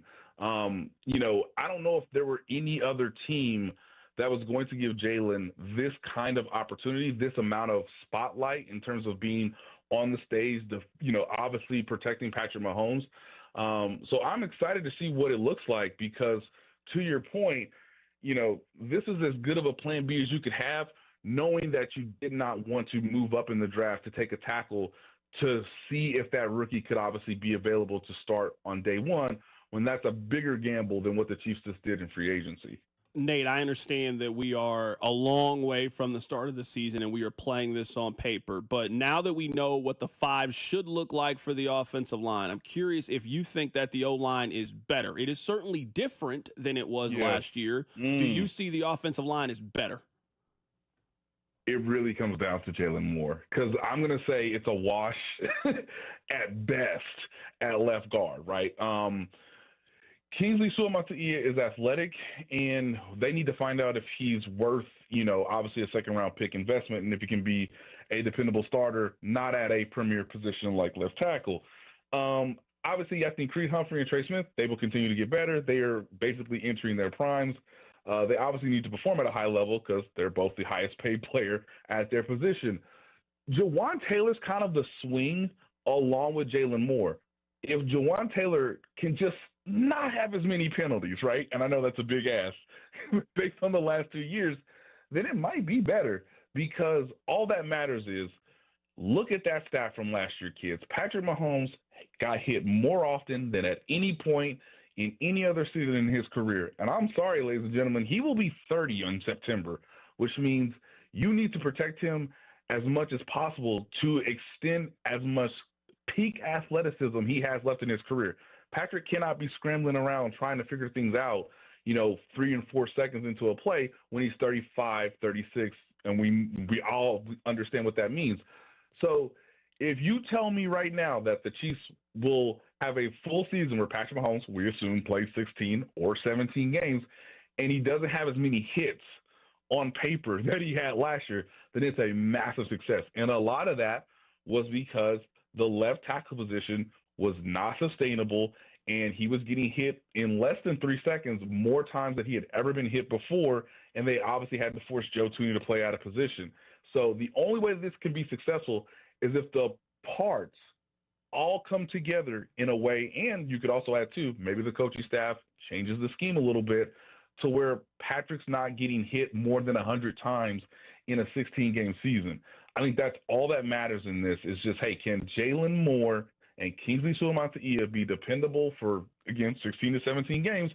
And I'm not worried about the sack numbers. It's the amount of hits that pile up when you get to November and December before, obviously, you try to make another run at the Super Bowl in January. If there's less hits, then it is a massive success, given that, you took an all-pro guard and shipped him away, and you put a lot of trust in basically an unproven starter and a second-year player who's only had 2 starts to his name before this upcoming season. Right now, we're talking to Nate Taylor, who covers the Kansas City Chiefs. One thing that intrigues me about Kansas City's offseason is the last time that they lost the Super Bowl, the Chiefs moved with a great sense of urgency in how they sort of operated. They really attacked things. They made a trade for a left tackle. They went out and signed Joe Tooney. Like, they were major players in free agency.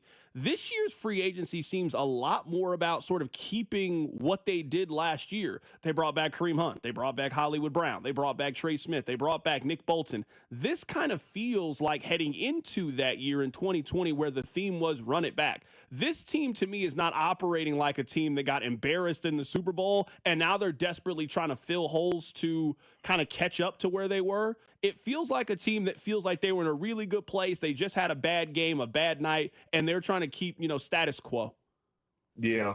And I would add to that too, C-Dot, that I think most fans should think about this in a course of a 2-year window, because now you've solved some of the holes on your roster, but you also understand too that the 2022 draft class is coming up on its final year of its rookie contract.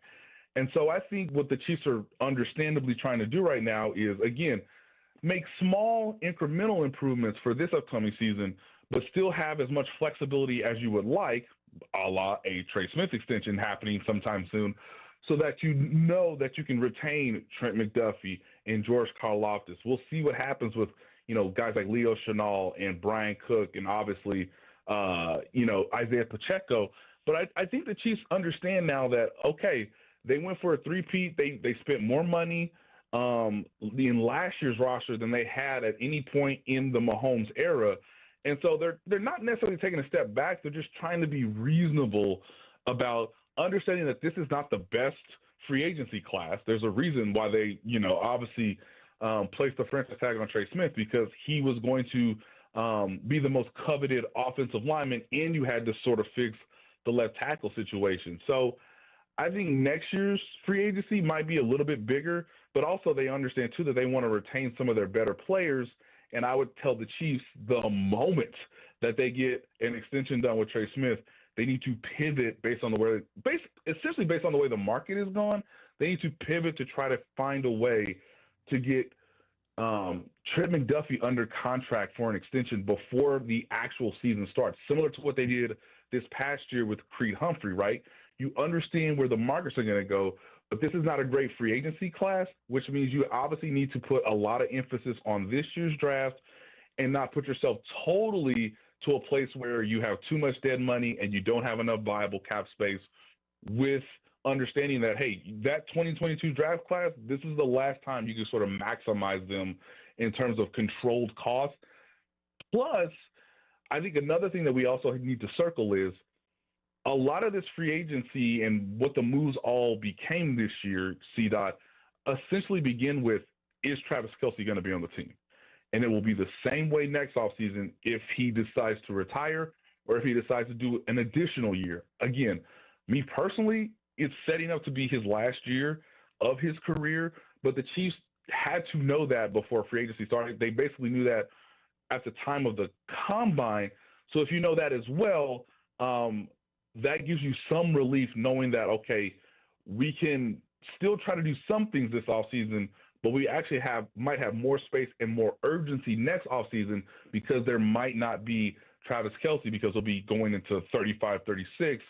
And depending on how the receivers work out, you might need some more money to get a proven pass catcher that you didn't have to do necessarily this offseason. And that's why you might re-sign someone like Hollywood Brown and why you might sign someone like Juju Smith-Schuster pretty soon, because you can at least retain what the offense was while fixing other areas of the roster.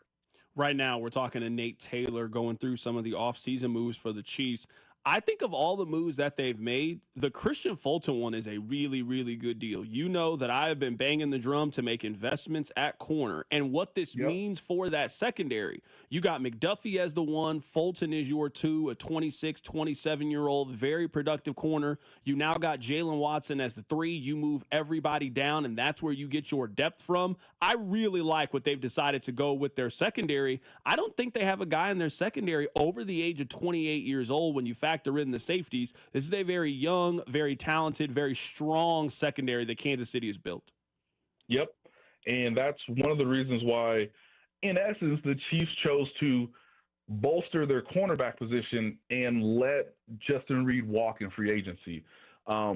With Fulton now in the mix and playing, I would assume, the majority of his snaps on the perimeter, it puts Trent McDuffie back to his natural role as the league's best, nickel slot corner. He's allowed to blitz. He's allowed to obviously give you inside-outside leverage in terms of coverages. And now it should help a little bit of the middle of the field for your safeties, being Jaden Hicks, Chamari Connor, and Brian Cook, right? Those are the three guys that I assume will be in rotation during dime, in addition to the three guys we talked about earlier. If something is to happen, it's a lot easier to say, okay, well, Joshua Williams or Najee Johnson is cornerback 4 or 5. They'll both be effective on special teams. The other thing, too, that you have to think about is the Chiefs were such a good team at tackling. I know we talked about that right before the Super Bowl, that the Eagles and the Chiefs were amazing at open field tackling. One of the reasons why Chiefs fans should be optimistic about Fulton is the idea that, yes, he can play press man. He can also play zone, so that gives Spags plenty of time to disguise things and do some wild, crazy stuff. But, man, when the ball's in the air or when the receiver catches the ball, you have to tackle in Spagnuolo's system, because that's why you're blitzing. You're blitzing to get the ball out of the quarterback's hands sooner than he wants, and you got to rally and tackle. Fulton did that very well this past year for the Chargers, even playing through some injuries. So, look, Joshua Williams, he loves to tackle. It was the same thing with Justin Reed. So if you're going to replace Justin Reed with a younger player and you're going to have more strength at the cornerback position, that player who you're replacing needs to be able to tackle and needs to be as versatile as you could ask an outside corner to be, so that you can make Trent McDuffie even better in his role. And if that happens, then I think the Chiefs defense can still be pretty good about controlling things and not giving up big plays over the top. Once you acquire Fulton, I think now the understandable question is, how do you build up the defensive line? And I think that might be a situation where the Chiefs are really going to identify and try to get maybe 1, 2, who knows, maybe even 3 defensive linemen in the draft, because it's very, heavy this year at the defensive line level.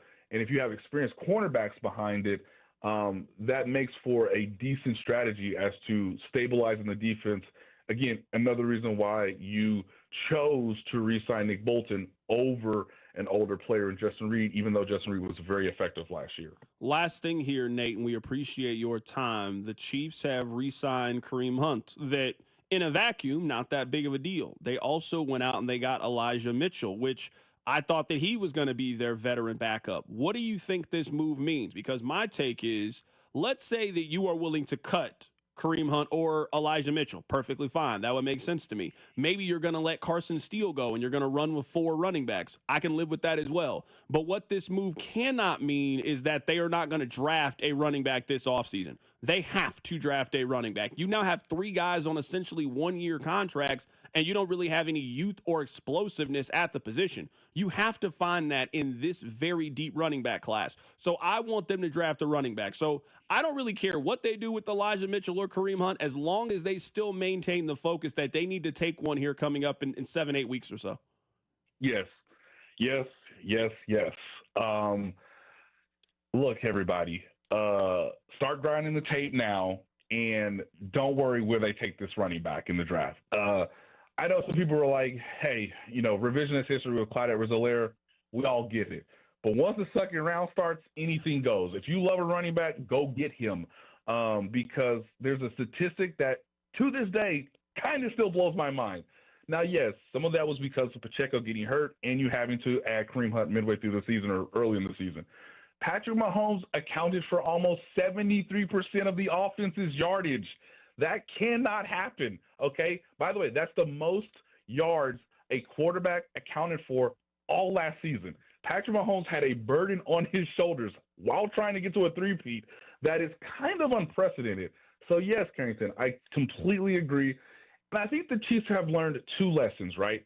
The first lesson is their running back room right now is better than it was at any point during the offseason last year, guys. You know what they did in the offseason? Nothing. They basically had Isaiah Pacheco. They obviously, I guess the one thing they did do was sign Louis Rees-Zammit as an experiment, but not great, right? They got Samaje Perine after cutdown day, and obviously we knew Kareem Hunt came back in, week 3, week 4? So at least they've learned their lesson, and they can't do that again. So, hey, you have a professional running back room for the offseason. And the second lesson is, they need juice. They need youth. They need, as you said, explosiveness. And it will be nice to go acquire that player in the 2nd, 3rd, 4th round, whatever it may be, and put him in a room with actual experienced running backs. So, look, I don't know if there's going to be 5, backs basically on the 53-man roster when the season begins. Obviously, that includes Carson Steele, who can actually now focus on fullback position and how much can he sort of maximize his potential in that role full-time. Because you have to remember, too, once Pacheco got hurt, they basically were like, sorry, kid, you're going to have to go back to running back to serve the offense. So he'll get a full year as a fullback. Again, I don't know. You can. I want to make it clear. You can carry 5 backs. That just means you have maybe 1 less tight end or 1 less receiver on your roster for the 53-man. But at least going into training camp with 4 running backs, the 4th being some rookie that we don't know just yet, is the right play here. And that's the lesson you learned from last year. Because the moment Pacheco got hurt, they had no viable options at the running back position, and they really didn't make it a major priority last offseason. So I'm excited, and I'm eager to see how they evaluate these running backs, because there's something that I want to tell the listeners before I go, Carrington. Brett Veach has always told me, this is Andy Reid's offense, which means if you play running back, you better catch the football. What running back in this draft class is great at receiving, but also has the ability to get burst and to make the first guy miss? That was one of the brilliant things about them finding Isaiah Pacheco in the 7th round in 2022. Even though he wasn't the most polished running back, he could catch the ball and he could make the first guy miss, and he had quality speed.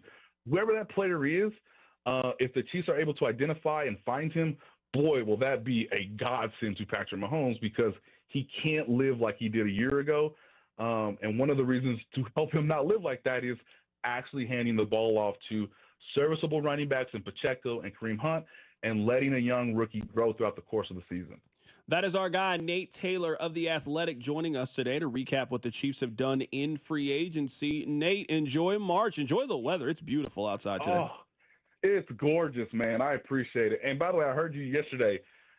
Man, the youngest need to listen to you, bro, because I was like, bro, let me get a blanket. I want to take my wife out to a picnic. But then I realized I got to be chained to this freaking phone all weekend. Nate, you know what? Why don't you go ahead and turn it off for an hour? I'm telling you one thing. There is no move that this team is going to make that is going to disrupt a nice hour-and-a-half picnic tomorrow. They are done making big-time moves. They are done. So go ahead and enjoy your time, Nate. We appreciate you, man. Yeah, man, anytime. Absolutely. That's Nate Taylor joining us on the show today. The Chiefs just got a lot of Kareem Hunts and Jerry Tillery moves left, at least for the next couple of weeks or so. You can definitely turn the phone off for just a little bit. Nate said something really interesting, and there was a running back that came to my mind. I'll tell you who it was. Keep it right here. It's The Drive. The Drive with Carrington Harrison on your new home for K-State Athletics, 96.5. The Fan, brought to you by DM Injury Law. Have you or a loved one been in a car wreck? Contact DM Injury Law today and get the money you deserve. Car wreck? Remember, Mike's got this. This is the story of the one. As a quality technician in a food processing center, she knows that making the right call is the best way to avoid a recall. That's why she trusts Grainger's world-class supply chain to deliver the high-quality supplies she needs to help keep her production line, her equipment, and her customers happy and healthy. Call 1-800-GRAINGER, click Grainger.com, or just stop by. Grainger, for the ones who get it done. Still getting around to that fix on your car? You got this. On eBay, you'll find millions of parts guaranteed to fit. Doesn't matter if it's a major engine repair or your first time swapping your windshield wipers. eBay has that part you need, ready to click perfectly into place for changes big and small, loud or quiet. Find all the parts you need at prices you'll love, guaranteed to fit every time. But you already know that. eBay, things, people, love. Eligible items only. Exclusions apply. Here's a question. Would you take your storm-damaged car to a body shop that only did bumpers? Of course not. So why call just a roofing company after your entire home or business goes through a storm? Get more than a roofer. Get an experienced restoration team. Get PAC Construction Services. We're seasoned construction professionals and, are you ready? Former insurance adjusters. Our 100 years of diverse and specialized experience means faster repairs, fewer hassles, and fewer delays. Our emergency response team is on call 24/7 for storm damage, fire, water, and even mold restoration. Veteran-owned, Kansas City trusted. No one will care more for your home or business inside and out than we will. We're ready when you need us. Visit PACKKC.com and schedule a free inspection. With KC's recent storm history, there's a good chance you could already have covered damage. Find out today at PACKKC.com. That's PACTKC.com. Hey, basketball fans, want to boost your odds on your next college hoops wager? Just log into your BetMGM account today to receive an odds boost token. Then place a wager on any college basketball matchup and apply your token. Just make sure to bet up to the minimum stake, odds, and legs specified on the token.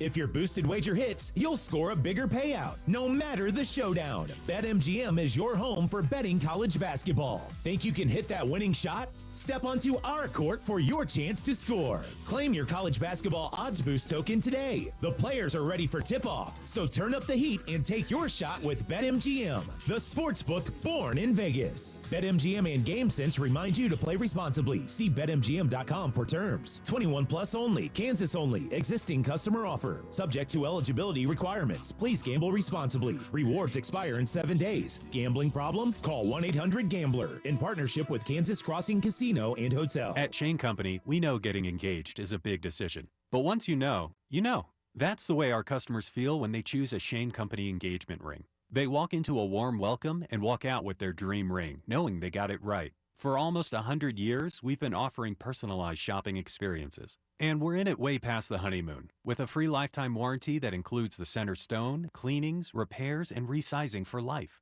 Shop with us at shaneco.com or at your neighborhood store. Shane Company, your friend and jeweler. Coming to Kansas City, the NAIA Men's College Basketball Championship. 16 teams, 15 games, 6 days, 1 national champion. The NAIA Men's College Basketball Championship at Municipal Auditorium, March 20th to 25th. Get your tickets now at NAIAHoops.com. This is the story of the one. He's responsible for keeping a leading healthcare facility clean and safe. And he trusts Grainger's high-quality HVAC cleaning and safety products, combined with their world-class supply chain, to consistently deliver, ensuring he's covered inside and out, so he can focus on keeping his facility clean to help protect the health of everyone inside. Call 1-800-GRAINGER, click Grainger.com, or just stop by. Grainger, for the ones who get it done. You ever try fixing your car and realize you're missing that one part? Yeah, been there. That's why eBay's my go-to. They've got millions of parts, guaranteed to fit. I'm talking brake pads for when yours have seen one too many miles of stop and go. Oil filters, because you don't mess around with your engine care. Even got this cold air intake on my watch list. I might just go for it. To keep the ride cool and your DIY streak hot. Find all the parts you need at prices you'll love. Guaranteed to fit every time. eBay. Things people love. Eligible items only. Exclusions apply. Hey, it's Gold once again telling you about the amazing staff at Max Motors. They're going to take care of you, and it's springtime. Why not spring into a brand new vehicle at Max Motors? Like the new 2025 Ram 1500, up to 15% off MSRP plus 1.9% for 72 months. Stock number S250016. Must finance with dealer lender. Offer expires 4/1/25. Max Motors has the best financing options available with the max trade-in values in the Midwest. Max Motors, the easiest place to buy a car. MaxMotors.com. Here's traffic, brought to you by DM Injury Law. Have you or a loved one been in a car wreck? Contact DM Injury Law today and get the money you deserve. Car wreck? Remember, Mike's got this. Two-car crash, 169 highway southbound, just past 9 highway. That's got the left lane closed. Further south, left lane closed on Broadway southbound at 70 for a stalled out car. Heavy over the Bond Bridge if you are headed north. Northbound into downtown on 35 is also looking heavy. I'm Lori Pearson, 96.5 The Fan. Traffic. Chiefs fans, it's Trent McDuffie. Welcome to The Drive with C-Dot on your home for Chiefs football. 96.5 The Fan. All right, I want to play this cut from you guys from our dear friend Nate Taylor. Someone on the text line said, C-Dot, the Chiefs don't have to draft any position this year. I disagree. It is time to take another swing at running back. I will be very, very disappointed if the Chiefs don't take a running back. The Chiefs have 3 running backs that, in all honesty, I'm not sure if they should be on the team in 2026. Isaiah Pacheco is going to be in line for a new contract. You might want to go in a different direction. Kareem Hunt will be 31 heading into next season. And Elijah Mitchell just hasn't shown an ability to stay healthy. I'm leaving Carson Steele out of it. He's a fullback. He's not a guy that you're relying on to get carries or really help you in your offense.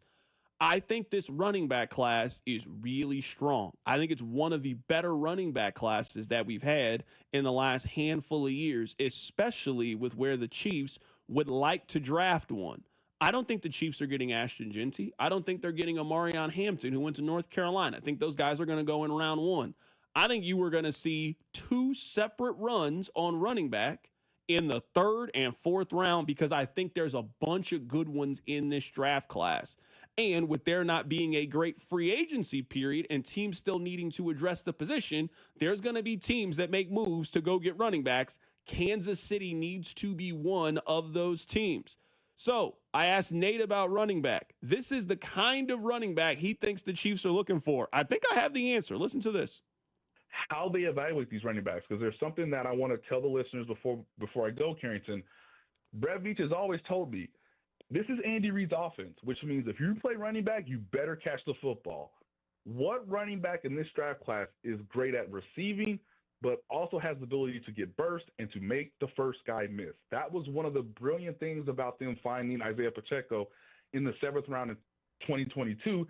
Even though he wasn't the most polished running back, he could catch the ball and he could make the first guy miss, and he had quality speed. Whoever that player is, if the Chiefs are able to identify and find him, boy, will that be a godsend to Patrick Mahomes. I know exactly who they should get. I'm done. I don't need to look anymore. What if I told you that there was a running back that carried his team to the conference football playoff? What if I told you there was a running back that played at a major university last year? They got 293 carries, 1,700 yards, and scored 21 touchdowns. For those of you who are not good with quick math, he averaged 5.8 yards per carry. What if I told you that this same running back last year had 600 yards receiving? How'd you feel about that? Would you be interested? They should go get Cam Scatterbo from Arizona State then. If that's the guy that they're looking at, if you were telling me that they want somebody who has burst, who can make a guy miss, who can catch the ball out of the backfield, and runs with a certain measure of toughness, guess who that player is? That player is Cam Scatterbo. In fact, Cam Scatterbo is a better version of the player that they already have on their team. Do you know how big Isaiah Pacheco is? If you go on Pro Football Reference, he is 5'10", 216 pounds. Guess what Cam Scatterbo is? He's 5'11", 215. You can get the better version of a running back that you already have that can easily fit this system and fit this scheme. I don't got to look anymore. I'm done. I'm good. I'm done. I don't need to. No. I've locked in on the running back I want them to go get. If that's what Nate Taylor tells me they need, go get Cam Scatterbo out of Arizona State. He will be available in the mid-rounds. He ain't going in nobody's first round. I don't think he's going to be a second-round pick. He will be a day 3 selection. Rob, you watch a lot of college football. He was the second-best running back last year in the sport behind Ashton Genty. He is a dog, and I saw him go up against a SEC defense in Texas, big, bad Longhorn defense. They had to know he was getting carries. They had to know that he was the center point of their offense. He had 30 carries for 143 yards and had 99 yards receiving and scored 2 touchdowns in the game. I'm done looking. Go get Cam Scatterbo from Arizona State. What I like about Scatterbo is that he's sneaky athletic. You know, he's a gym rat. He plays the name on the front of the jersey, which I think is really important. He's not about the name on the back. I think he's a coach's son. Double check me on that one. But you know what? He's always studying the film. Those are the things I really love about Scatterbo. Gym rat? He's a gym rat. Oh, he's definitely a gym rat. 100%. Real team first guy, if I'm being honest. Nose always in the playbook. I was trying to have a serious conversation. I really was. I was trying to have a serious. That's what I really thought. I really wanted him to go get him. That's my pick. I'm done. I don't need to look anymore. You know my honest opinion on Scatterbo? The one concern I have with Scatterbo, he got a lot of. What did Therese always say? There's only so many hits a person has in their body that plays running back. He did have a bunch. He took a ton. He was getting usage like you wouldn't believe at Arizona State. He did. No, I don't disagree with you. So if you want an honest, I like Cam Scatterbo the player. He wouldn't use as much. I mean, last year he did get a lot of carries. I mean, if I'm saying is if that's your concern, then we shouldn't be talking about Ashton Genty going as high in the NFL draft as we're talking. Also, Hampton. We shouldn't be talking about those two guys because you already know how it is when you're a college running back. Boy, they're going to run you into the ground. That's what they tried to do with Scatterbo last year. They wouldn't have made the playoffs if they hadn't done that last year with him. He has excelled at every single level that he's played at. That's the direction that I would like for them to go. Before we are joined by Matt Tate, who covers KU. Before we join by him at the top, I want to say congratulations to Steph Curry. Last night, Steph Curry hit his 4,000th three in the NBA. 4,000. There's nobody even close. I want you guys to just think about this one thing with Steph Curry, and we'll move on. Just think about this one thing. All of us have shot a basketball at some point in our life. Some of you got really good at shooting a basketball. Maybe you got a chance to play varsity. Maybe you got a chance to play D1. Maybe you got a chance to play in college. Maybe some of you played overseas basketball. All of us at one point in our life have picked up a basketball and shot it. This person is so good at it that all of us just came to the conclusion, hey, he the best at it. There aren't many people that we all have just unanimously been like, oh yeah, that person's the best. All of us, every single person. There's not another name that you can even suggest that's even close. It's blasphemy. That's how good this person got at shooting a basketball. I've never seen anything like it before. We've been watching Steph Curry do this since 2008. We've been watching Steph Curry shoot threes for 17 years. Since he was a junior at Davidson, we have been watching him do this. A sophomore, a junior at Davidson, we've been watching him. And it still amazes me every single time. Every single time.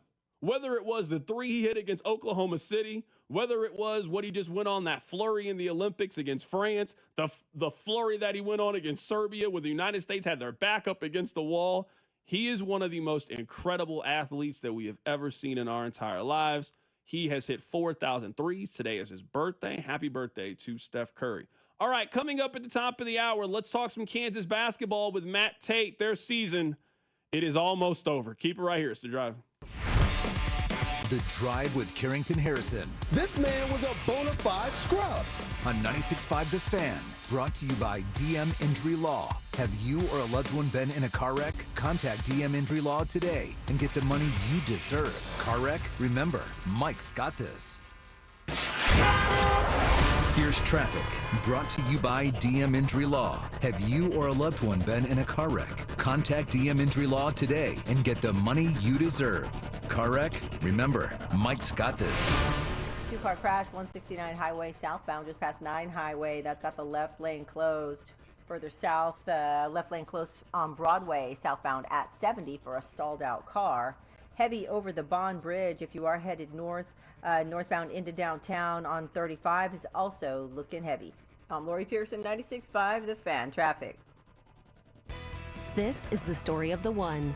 As a quality technician in a food processing center, she knows that making the right call is the best way to avoid a recall.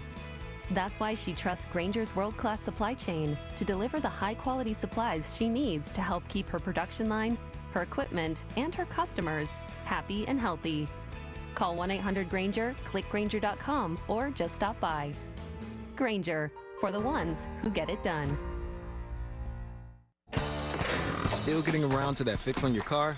You got this. On eBay, you'll find millions of parts guaranteed to fit. Doesn't matter if it's a major engine repair or your first time swapping your windshield wipers. eBay has that part you need, ready to click perfectly into place for changes big and small. Loud or quiet. Find all the parts you need at prices you'll love. Guaranteed to fit every time. But you already know that. eBay. Things, people, love. Eligible items only. Exclusions apply. Paid for client portrayal and endorsement. The choice of a lawyer is an important decision and should not be based solely upon advertisements. Past results afford no guarantee of future results, and every case is different and must be judged on its own merits. After my car wreck, there was a lot I didn't know. I do know. My team knows injury law. We can help you understand all of your legal rights so that you don't get cheated. DM Law knew what to do and got me $500,000. Mike's got this. If you've been hurt in a car wreck, call me.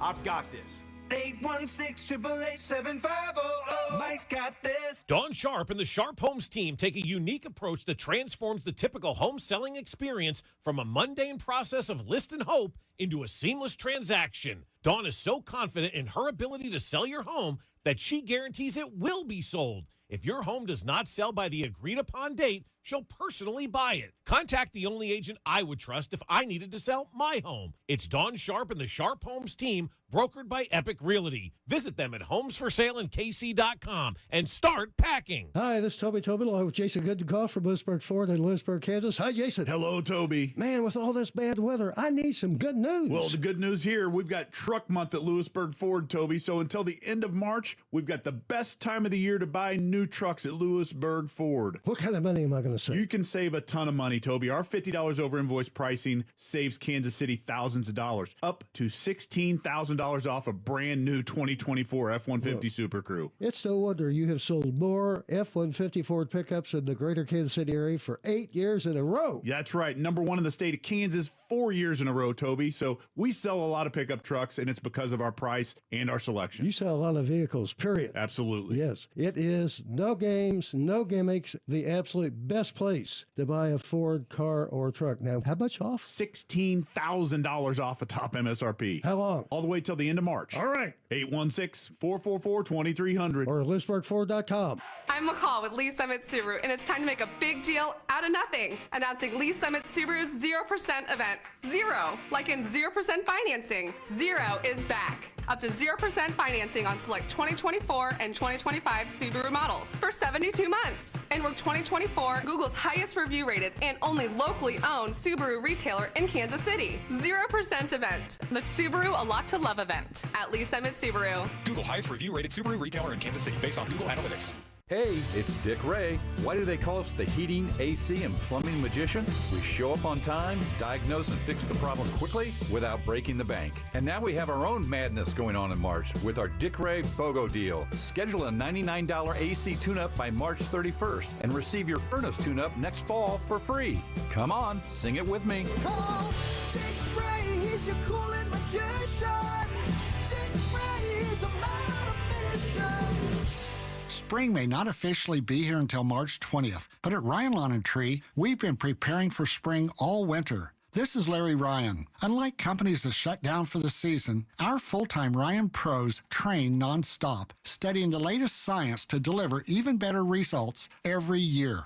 No one brings more care and expertise to your lawn and landscape than a Ryan Pro in the Clean Red truck. Ryan Pros are full-time employee owners, many with degrees in horticulture and turf management. If you ever have a question or a special need, you never call an 800 number. You call your Ryan Pros mobile number and talk to an owner. Get your free lawn instant quote online. Just visit ryanlawn.com/spring and get started today. Sign up this month and take 50% off your first lawn application. Our 50% off spring offer is the only one that comes with a Ryan Pro. Visit ryanlawn.com/spring today. Awaken 180 Weight Loss. Results every week and then receive free support for life. Awaken180weightloss.com. Thanks to Awaken 180's at-home program, I dropped 8 pounds in my very first week. Eating to lose weight. Make a 180 with me and choose the solution for weight loss. Awaken 180 Weight Loss. Online at awaken180weightloss.com. The Royals Roundtable with Michael Massey, Kyle Isbell, and Josh Vernier. Friday, March 28th, starting at 6 o'clock at Hollywood Casino. Your home for Royals baseball. 96.5 The Fan, KFNC FM and AM, HD1 and HD2 Kansas City, an Odyssey sports station.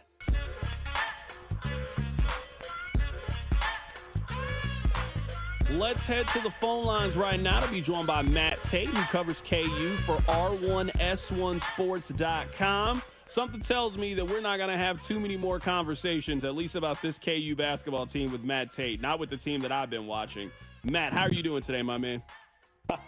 I'm doing well, man. I think you might be right, but you can call me to talk about anything else you want. I'm always in. No, you know what, Matt? We love to have you on the show. I've been to 4 KU basketball games this season. They have won one of those games. I've seen them at various stages. I saw them lose to Missouri. I saw them lose to Texas Tech a couple of weeks ago at Allen Fieldhouse. I saw them lose to Arizona yesterday. I saw them lose in the old season plus this new one they've been talking about.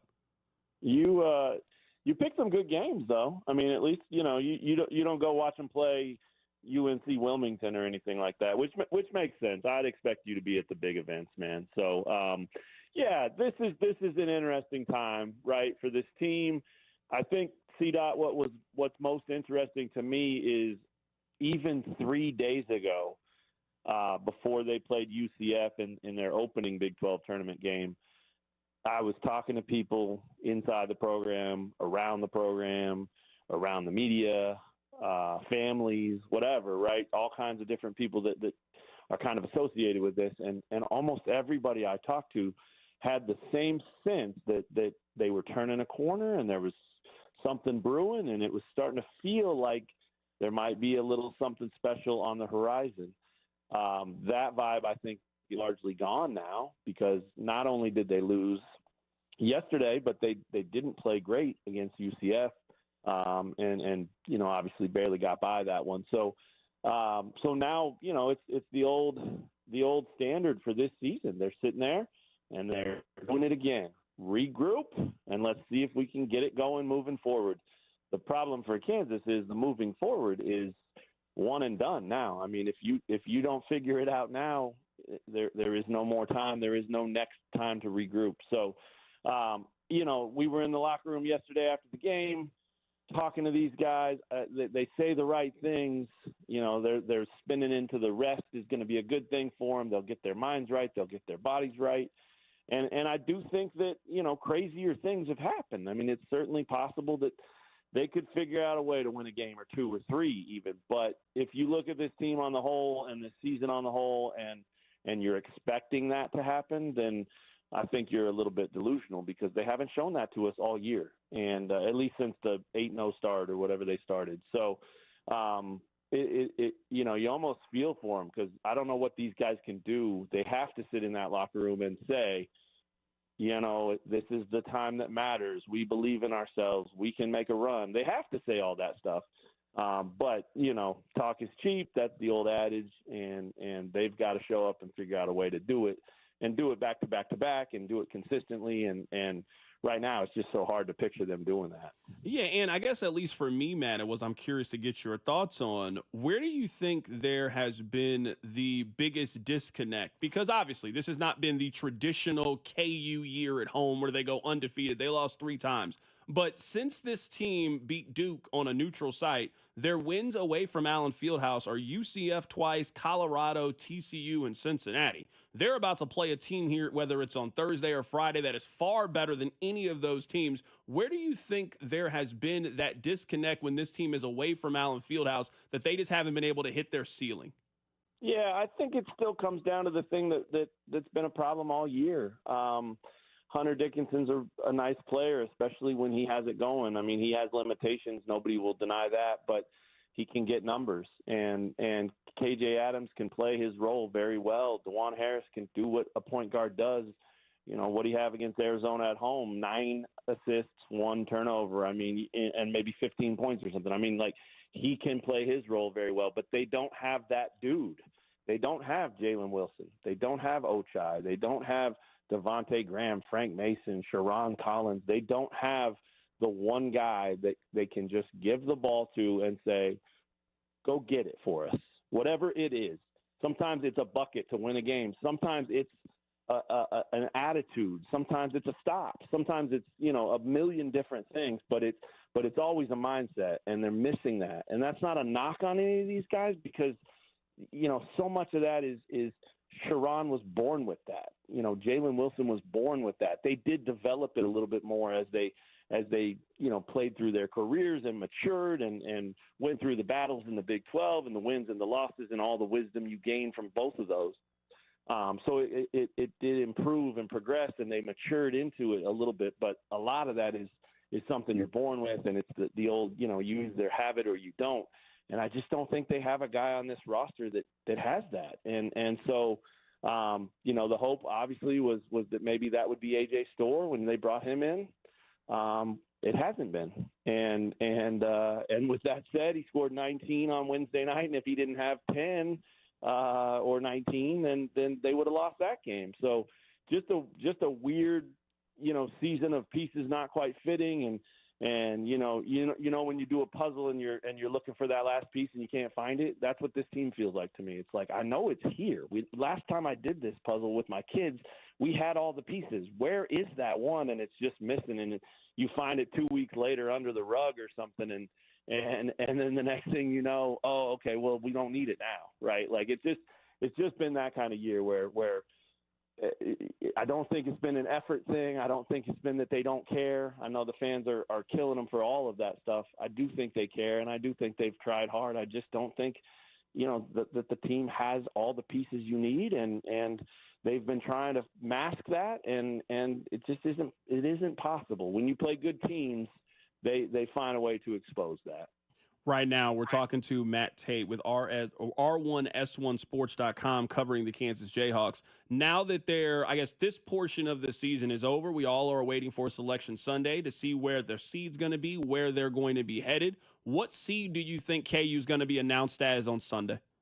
I think they're a 7, and I think they're a fortunate 7 because those wins that they got early against Duke, Michigan State, North Carolina, those are carrying them a little bit right now. That North Carolina win doesn't look great at all because they're in jeopardy of missing the tournament themselves.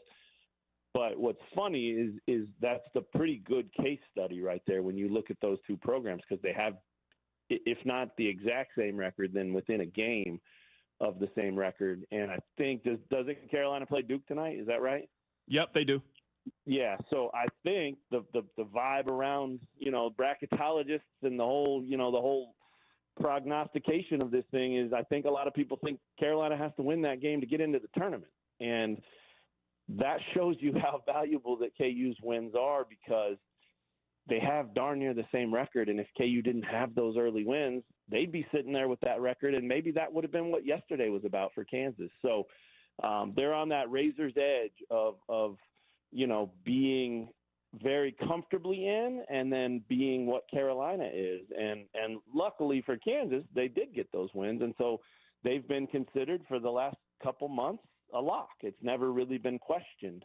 But having said that, I mean, I think they're a 7. I think the game yesterday, if Arizona wins tonight and plays well in the title game or wins the title, they could probably bump their seed up a little bit. But if they lose tonight, I think yesterday's game was basically a 6-7 game. I think Arizona won. They're going to be a 6 now, unless they win tonight.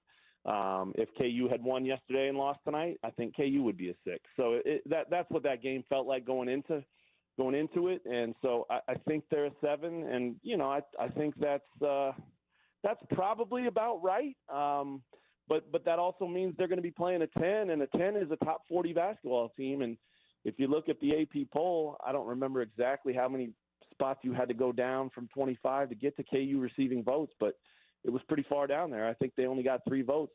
So they're barely a top 40 team themselves, at least in the polls. So, you're talking about a 7-10 first-round game against probably a Power 5 type of opponent like an Oklahoma or something.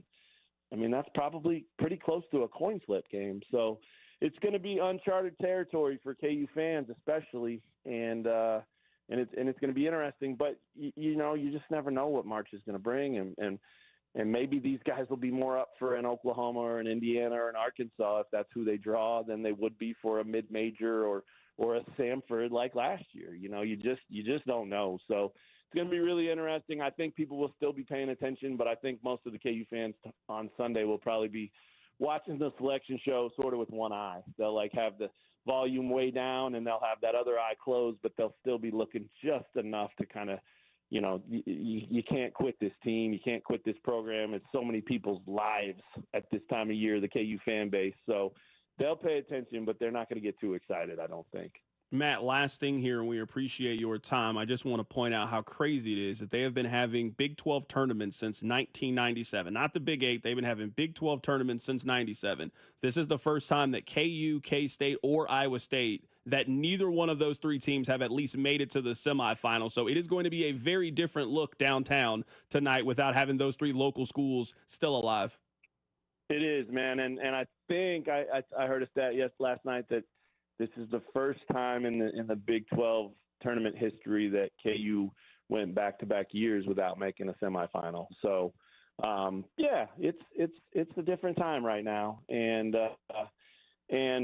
they could have won that game. It was a 1-point game with 5 minutes to go. And what cost them against Arizona last night was the same thing that's been costing them most of the year, and that's executing down the stretch. So a couple of turnovers, couple of missed shots. Next thing you know, you're down 7 and it's under 3 minutes, and that just ends up being too big of a hole. So, they're just the weirdest team. I wrote this a while ago, maybe last week or the week before, but the way that I've best summed them up is they're just good enough to be not quite good enough.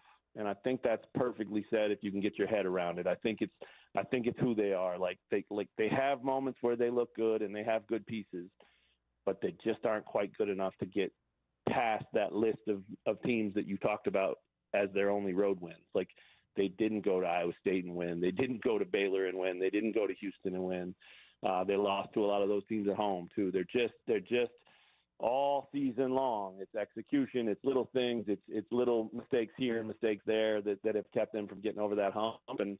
And again, that's what makes it really hard to expect it to change in the next week or 2 weeks. If it does, if they get a favorable draw and they're locked in and they win a game or two, house money from that point on, and you never know what can happen then, especially with what could happen with any bracket any year. It could open up. But again, I think people are probably holding their breath and hoping for the best and not really expecting a big run. And if they get one, then, that'll be gravy. But it's definitely not something that I feel like many people over here are thinking is coming. That is our guy, Matt Tate, joining us on the show today. He covers the Jayhawks. He is with R1S1Sports.com. Be sure to check it out. He's one of the best when it comes to covering Kansas sports, and especially Kansas basketball. Matt, great stuff, man. I appreciate your time. All right, man. Thanks for having me. Enjoy the weekend games, and, we'll talk to you sometime soon, anytime. Absolutely. That is Matt Tate joining us on the show today. Always appreciate his time. I do want to talk about KU for just a little bit here. Now, this is where I am going to give Sean Barber a lot of credit. And you guys love me and Barber go back and forth. And, Rob, what does Barber always say? You got to get off that computer box. You got to quit looking at the box score. You got to have a feel for the game, right? It's what he always says when we're talking about football. Now, sometimes I think Barber uses that as an excuse whenever the computer box is not telling him what he wants it to say. But I will say that Barber's logic, I think, 100% applies to Hunter Dickinson. Don't come at me like I don't watch him. I've seen Hunter Dickinson in person at least 7 times over the last 2 years. I watch Kansas basketball. He's the problem. I said this from the very beginning of the season, and no one listened to me. It is really, really hard to win at a consistent high level. The level that Kansas is, if your best player can't guard anybody. He can't guard anybody on the floor. It was obvious yesterday. Rob, you text me during the game. Arizona was hunting 2 people on the floor. Where's Hunter Dickinson? Let's get him in a switch. Let's pick and roll, and we can score on him. Where's AJ Storr? And if you got 2 guys that are such a liability defensively, yes, we can talk about the offensive numbers for Hunter Dickinson. Yes, he's averaging 18 and 10, and the numbers are great. He gives up 24, 26 points. It affects everything you do defensively because he can't guard anybody out there on the floor. Hunter Dickinson is KU's biggest problem. They have other problems, but some of their problems are going to be fixed next season if they are just simply a better team defensively that can lock in. I can't think of too many KU teams that is a game that KU defensively is able to lock in the final 5 minutes. It's a 1-point game with 5 minutes to go at the T-Mobile Center. That crowd, I was there. That crowd was 85% KU. There was a little bit of Arizona, a little bit of a pocket, certainly more than I expected it to be. The Arizona crowd was noticeable. They were allowed yesterday, but come on now. That game is 45 minutes from the campus of Kansas. That is a KU home game. You got to be able to lock in defensively. There was not a single player yesterday on Arizona that I thought KU could guard. And a lot of that stems from the fact that you cannot protect the lane. Teams are going to knock down threes. We're getting dunks and layups and easy pick and rolls and is getting you constantly out of position because Hunter Dickinson cannot guard anybody on the floor. I do not care what the box score says. I don't care what the computer box says. I watch the games. I watch the basketball games. He's their problem. They will be better when he's off the team. They will be better. KJ tries very, very hard. He ain't good enough either. I'm not telling you things that you guys don't know. DeJuan, he's not any better than he was as a sophomore. He has not improved at all. This has been the most stagnant era of KU basketball that I can remember, where their foundation is just, it is noticeably flawed, is what it is. Noticeably flawed. I don't have a lot of hope and confidence that KU is going to turn this thing around next week. It is the NCAA tournament. Anything can happen. One and done scenario. You got a great coach. They don't have the foundation to me to be able to make a run in the NCAA tournament. And they've shown me no reason how you can pick them to win multiple games away from Allen Fieldhouse. Since beating Duke, and that was in November, they have won 5 games away from Allen Fieldhouse. They have beat UCF twice, Colorado, TCU, and Cincinnati. That ain't getting it done in the NCAA tournament. Not at all. It's not close to being able to get it done in the NCAA tournament. They are going to struggle. We don't have too many more Kansas basketball topics left, folks. I'm here telling you that we don't have too many more left. We got one on Monday when we find out who they're playing. We'll talk about them on Thursday or Friday. I don't expect to be talking about KU for 2 more Mondays. I don't think they're going to be around for 2 more Mondays of college basketball. I think this team is very, very quickly exiting the NCAA tournament. I would like to play something for you guys, because sometimes I come on this show and we have a topic and you guys tell me I'm wrong or I'm being a hater and stop being cheap. You know the things that you guys say, and it's mean and it hurts my feelings. Sometimes I go home and I weep, I cry. I do my best by you guys and you guys don't do your best by me. That's not how this is supposed to work. But sometimes I hear a piece of audio, I hear a thing, and I'm thinking, man, I knew this whole time I was right. I remember, Rob, that you and I had a topic maybe about a year ago when it came to tipping your barber. And you told me sometimes you tip your barber, sometimes you don't tip your barber. And the text line is telling me I'm crazy. And I've told you guys that we have gotten out of control when it comes to tipping. Now the expectation is for us to tip for any and everything. How many of you in the morning maybe go inside to get yourself a nice iced coffee? No one even makes the coffee. You just walk inside the store and you just grab it off the rack. You take it up there and you just want to pay for it. And then the person, beep, they scan it. Then they turn around an iPad and now you feel the pressure to give them a tip. You didn't do anything. All you did was turn the iPad around.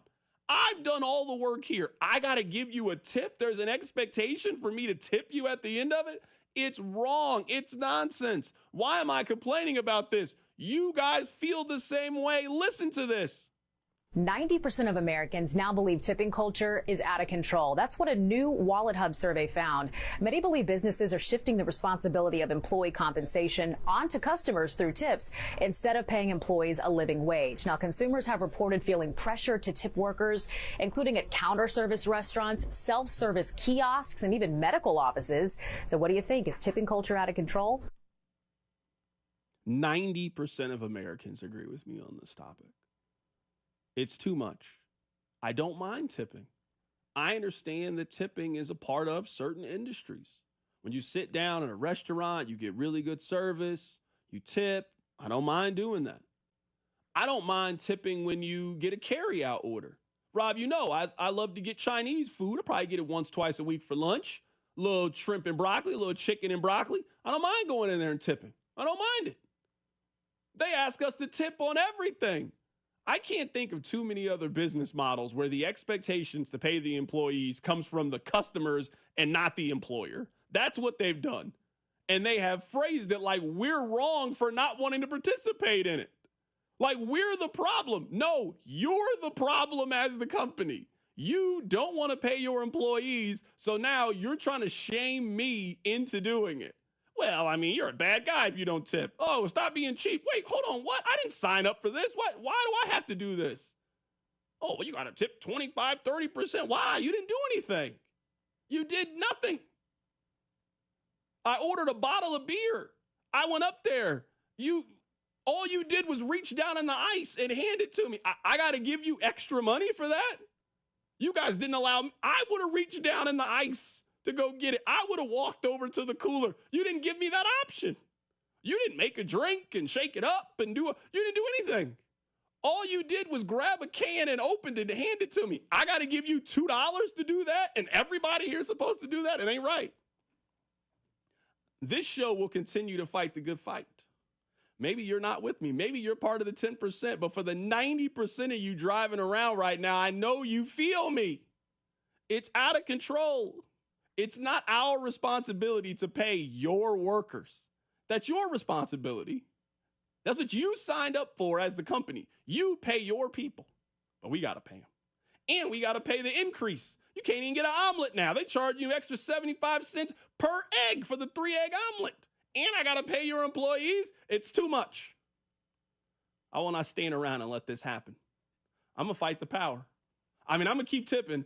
I'm just going to complain about it to you guys, but I am going to fight the power. I'm telling you that much. I will continue to fight the power.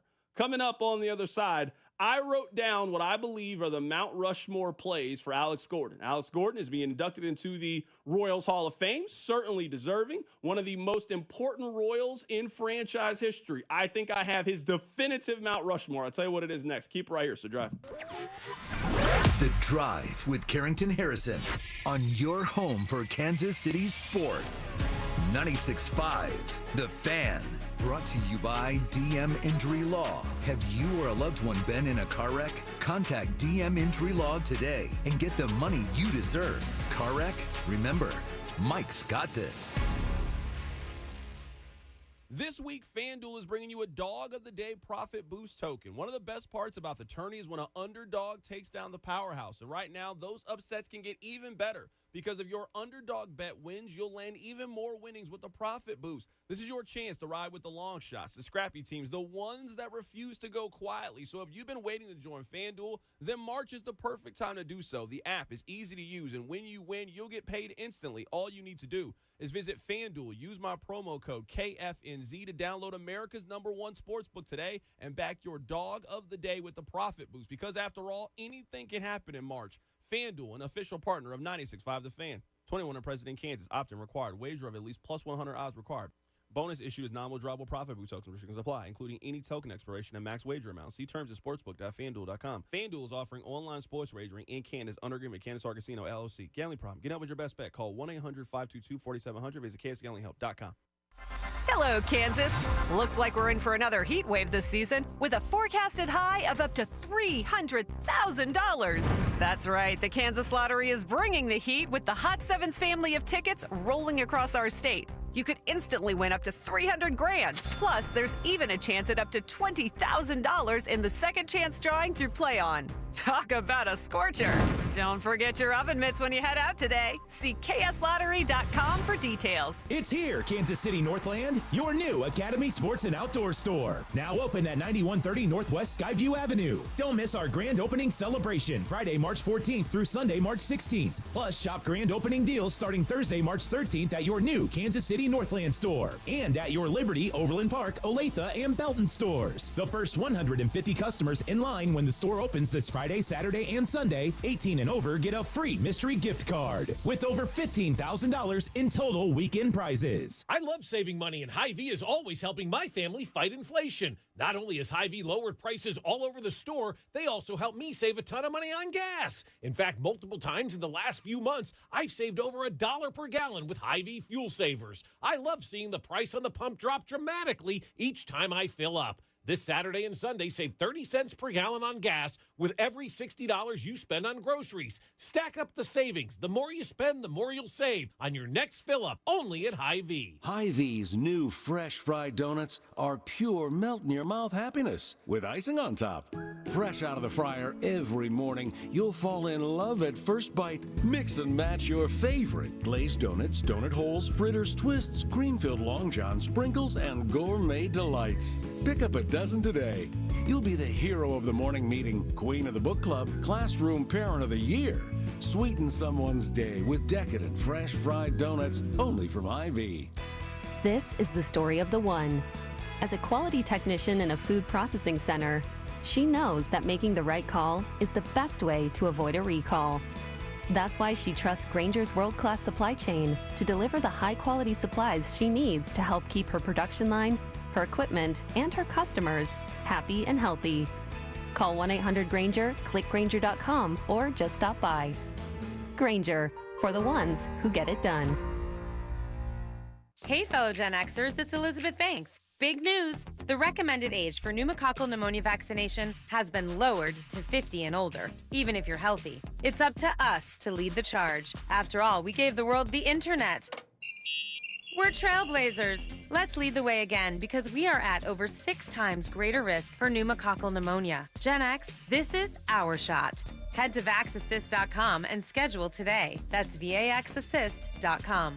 Sponsored by Pfizer. This is an important notice to all U.S. taxpayers. The IRS is giving away billions of dollars in tax savings through a federal program called the Fresh Start Initiative to aid delinquent taxpayers. This initiative was established for anyone facing financial hardship and unable to pay their back taxes. Qualifying and enrolling in this program will stop all collections, settle your delinquent tax problem, and even reduce what you owe by thousands of dollars. Call the hotline at People's Tax Relief to see if you qualify and get this free information by dialing 800-285-2521. If you have unfiled tax returns or cannot afford to pay your personal or business back taxes, you can now get the help you need. One simple phone call can resolve your tax problem and save you thousands of dollars. To see if you qualify and to get this important free information, call 800-285-2521. 800-285-2521. 800-285-2521. This report is brought to you by Care Now Urgent Care. Find one near you at carenow.com. Care Now Urgent Care has 15 Kansas City area locations open 7 days a week. From injuries and illnesses to school and sports physicals, Care Now Urgent Care is here to help you feel better fast. Find a location near you at carenow.com and use our convenient web check-in today.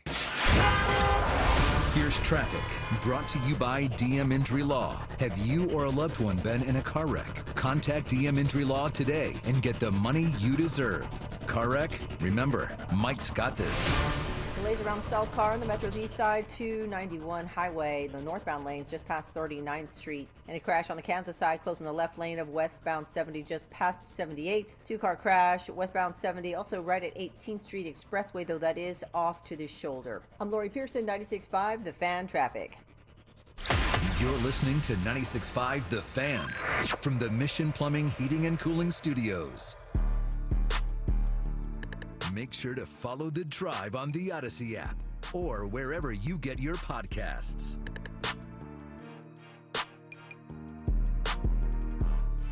All right, Rob. I don't want to spend too much time on this because it doesn't matter, but I won't be able to move forward. Will Smith announced that he is making a new music album. Who do you think this is for? Because you know I love Will Smith. He's one of my favorite celebrities. I know that he had the issue where he slapped that man. That ain't got nothing to do with me. He shouldn't have been saying nothing about his wife. Are you listening to Will Smith music in 2025? Is that something that you're going on Spotify to check out? Do you want to hear more Will Smith Fresh Prince raps? Is that what you're checking for? No. I'm sitting here looking at it. There's 14 songs. Good Lord. How long does Will Smith think that I'm going to be listening to Will Smith raps? This should have been a little 5-song EP. I don't need that much Will Smith in my life in 2025.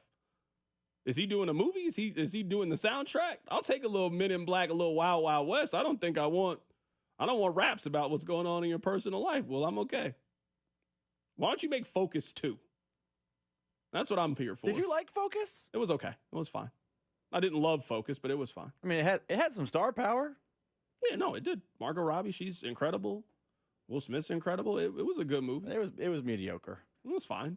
What's your favorite Will Smith movie? Ooh, that's a good question. Ali, probably, like, is his best performance. Mm-hmm. But, like, favorite, like the one like, oh, I'm going to pop it in and watch again? Probably Men in Black, but his best performance is Ali. Yeah, I really like Pursuit of Happiness. I'm a big Pursuit of Happiness fan. I think that's a really good movie. It's depressing, but it's a really good movie. Mm-hmm. I also like Men in Black. You can't like Will Smith and not like Men in Black. It's a great movie. It's a fantastic movie. Alex Gordon is going into the Royals Hall of Fame. Certainly deserving. Congratulations to Alex Gordon.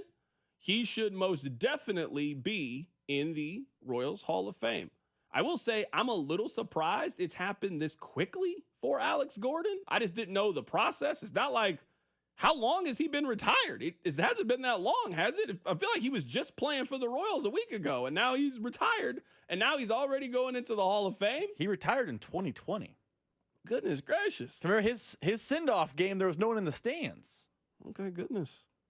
I just didn't know. It would seem kind of quick. I mean, I'm not saying, hey, if they got a first ballot Royals Hall of Famer, Alex Gordon should certainly be in the first ballot. I'm a little surprised that it went as fast as it's gone. All right, what plays would you consider to be on the Mount Rushmore for Alex Gordon? Because I think there are some pretty undeniable ones. The home run that you hit in Game 1 of the 2015 World Series. If they decided to make a statue of Alex Gordon, that would be the statue. Him rounding first base with his finger up after hitting maybe the most important home run in Royals history. That would be the statue. I would say the catch in foul territory against Chicago. Believe that was a regular season game. It's on the road against the White Sox. He dives in the stands.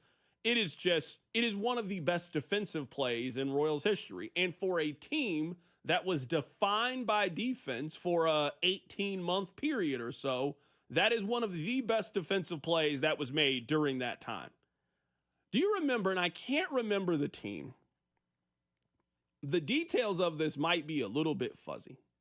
But I remember back in the day, Keesman was kind of going at Alex Gordon. They had some kind of like fake beef or whatnot. And Alex Gordon hit a home run. And I remember Keesman said that the home run was wind-aided. And then the next day, Alex Gordon hit a game-winning home run and then referenced it in the post-game interview. It was clear who he was talking about. I remember that moment like it just happened. That deserves to be on there. Alex Gordon usually wasn't I'm going to say something, but it was obvious that he heard this and in like real athlete fashion decided to answer the call, hit a home run the very next day that won the game. What else would you put on the Mount Rushmore? I think those three plays are undeniable on his Mount Rushmore. Is there one other play that you were thinking that maybe I've missed that you think this should for sure be on there? The home run in Game 1 of the World Series, the catch against the White Sox, the win-aided home run that was a walk-off. What else should be on Alex Gordon's list? So, I don't think they should be on the list, but when I think of Alex Gordon's tenure at the Royals, one thing that always stands out is he got the standing ovation in his first ever at-bat. Now, the at-bat was bad. Like, he struck out. I was there. Against Curt Schilling, by the way, who Curt Schilling should be in the Hall of Fame, but voters, we're not getting into the Curt Schilling thing. Curt Schilling's a Hall of Fame level pitcher. He got a standing ovation. He struck out. Obviously not a highlight of Alex Gordon's career. But when you think of Alex Gordon, that moment comes to mind because that moment was what Kansas City thought he would be, and then he went through the trials and tribulations of moving from third base, going down to AAA, going to left field, becoming an elite left fielder, and then eventually winning the World Series in Kansas City. It is not a highlight. It is not a play per se. It is not a moment in time you're like, oh, like that was when you knew he was great. But it's hard for me to think of Alex Gordon's Royal tenure and not think of the fact that his first ever at-bat, he walked to the plate, and on opening day, the K gave him a standing ovation because they believed he was the savior. Yeah, I think that Alex Gordon is maybe an example of a couple of different things. I think, number one, with some guys, it takes time. Some guys you just know from the very, very beginning. Bobby Wood Jr. is that player. He has just been a very, very good player from start to finish. He has been incredible since coming in Major League Baseball. But for some guys like Mike Moustakas, I put Alex Gordon in that same conversation, it takes you a little bit to be able to figure it out. I mean, I would say that Gordon didn't really have it figured out until he was 27 years old. Now, from 27 till about 30, Alex Gordon was one of the best players in Major League Baseball. His prime was really strong. He could hit for power. He could steal bases. He got on base. He hit for average. He was maybe the best defensive outfielder in Major League Baseball during that time. His prime, it wasn't very long, but from 27 to 30, 31 years old, he was really good. And then it kind of fell off at the end from 2016 until he retired. He hit .235 with the .318 on-base percentage and slugged .362, and the contract was massive at that point. He also didn't really drive in a lot of runs, wasn't really a huge producer RBI-wise, and struck out a whole bunch in those last 5 years or so. It's not to put down Alex Gordon. I think Alex is an example that for the most part, athletes, they freeze themselves in our mind. Even though Alex Gordon kept playing for 5 years after 2015, 2015 was Alex Gordon's last season in Kansas City. It just was. All the memories that you have of Alex Gordon, all the times, all the great things, his Hall of Fame argument, that all ended in 2015. He never made the All-Star team again. He was never an elite player after that point. His career ended even though he kept playing in 2015. Now, he is well-deserved to be in the Royals Hall of Fame. He is one of the most important Royals of all time. They do not win the World Series or have the success that they have. And for a team that was built off pitching and defense, he was their best defensive player. They really needed Alex Gordon. But his career in Kansas City is just really, really interesting. It's really interesting.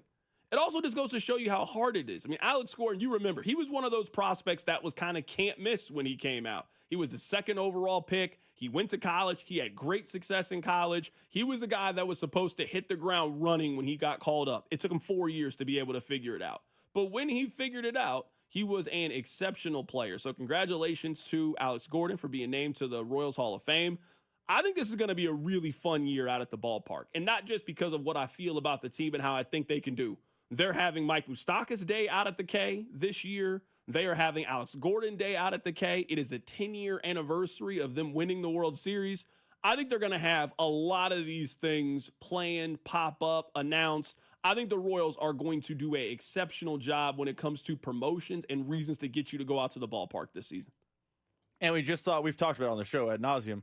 We just saw they released the list of the first initial 10 games that are going to be on KCTV5 and KCMO. Like, the Royals are going to go out of their way to try to get your eyeballs on their product, whether it be at the K, whether it be on TV, whether it be on the app. They are going to do a really good job this year. Someone told me it's also the 40-year anniversary of the 85 World Series, so they got both anniversaries coming. The Royals are already really good at promotions. I have a feeling they're going to be even better because I think the Royals and John Sherman and everyone over there knows the problem that baseball and the Royals had is they struggled to get eyeballs on their product, and I think they're going to do everything possible promotionally, television-wise, to get you to watch. And when you watch, you're going to like the team because it has Bobby Witt on it, who might be the best player in baseball.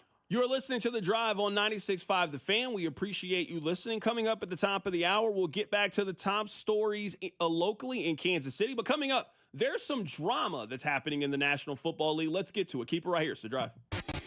The Drive with Carrington Harrison on your new home for Chiefs football. 96.5 The Fan, brought to you by DM Injury Law. Have you or a loved one been in a car wreck? Contact DM Injury Law today and get the money you deserve. Car wreck? Remember, Mike's got this. Thank you for making Total Wine & More America's #1 online source for spirits, beer, and wine. Better than all those delivery apps. Total Wine's prices are up to 30% lower with super fast delivery and no hidden fees. Order direct at TotalWine.com and pay less today. Drink responsibly, B21. Mornings can start feeling the same. Wake up, brush teeth, go to work. But with breakfast from Wendy's, it's like, wake up, brush teeth, Baconate with a breakfast Baconator. Roll with the sausage breakfast burrito. Buddy it up with a honey buddy. Or get seasoned with seasoned potatoes. And then go to work. Sorry. When you're ready for a fresh wake-up call, gotta be Wendy's. At participating U.S. Wendy's during breakfast hours. Your life, your goals, your legacy. With a dedicated Fidelity advisor, it's all part of a comprehensive plan to help grow and protect your wealth. Visit fidelity.com/wealth. Investment minimums apply. Fidelity Brokerage Services, LLC. Member NYSE, SIPC. Here's a question. Would you take your storm-damaged car to a body shop that only did bumpers? Of course not. So why call just a roofing company after your entire home or business goes through a storm?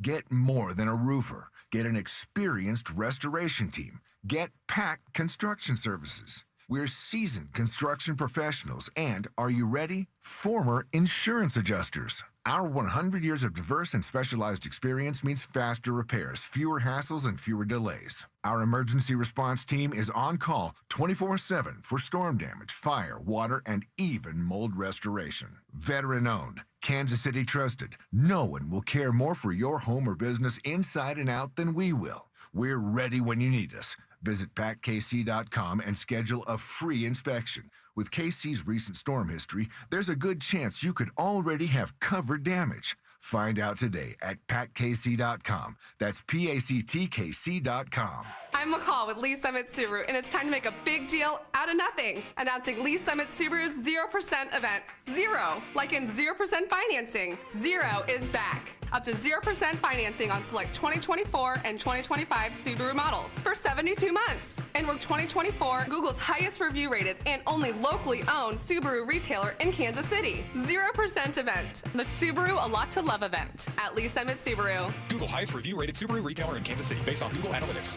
Hey, it's Dick Ray. Why do they call us the heating, AC, and plumbing magician? We show up on time, diagnose and fix the problem quickly without breaking the bank. And now we have our own madness going on in March with our Dick Ray BOGO deal. Schedule a $99 AC tune-up by March 31st and receive your furnace tune-up next fall for free. Come on, sing it with me. Call Dick Ray, he's your cooling magician.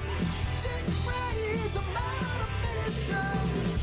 This week, FanDuel is bringing you a Dog of the Day Profit Boost token. One of the best parts about the tourney is when an underdog takes down a powerhouse. And right now, those upsets can get even better because if your underdog bet wins, you'll land even more winnings with a Profit Boost. This is your chance to ride with the long shots, the scrappy teams, the ones that refuse to go quietly. If you've been waiting to join FanDuel, there's no better time. The app's easy to use, and when you win, you'll get paid instantly. Just visit FanDuel.com/Alex to download America's #1 sportsbook today and back your Dog of the Day with a Profit Boost. Because after all, anything can happen in March. FanDuel is the official partner of 96.5 The Fan. 21 and present in Kansas. Opt-in required. Wager of at least plus 100 odds required. Bonus issued as non-withdrawable Profit Boost tokens. Restrictions apply, including any token expiration and max wager amount. See terms at sportsbook.fanduel.com. FanDuel is offering online sports wagering in Kansas under an agreement with Kansas Star Casino, LLC. Gambling problem? Getting help is your best bet. Call 1-800-522-4700 or visit ksgamblinghelp.com. Order for Jennifer C. Is this my double shot, double cream, double froth, double pump, double whip, double sleeve? Yeah. Can you handle that much caffeine?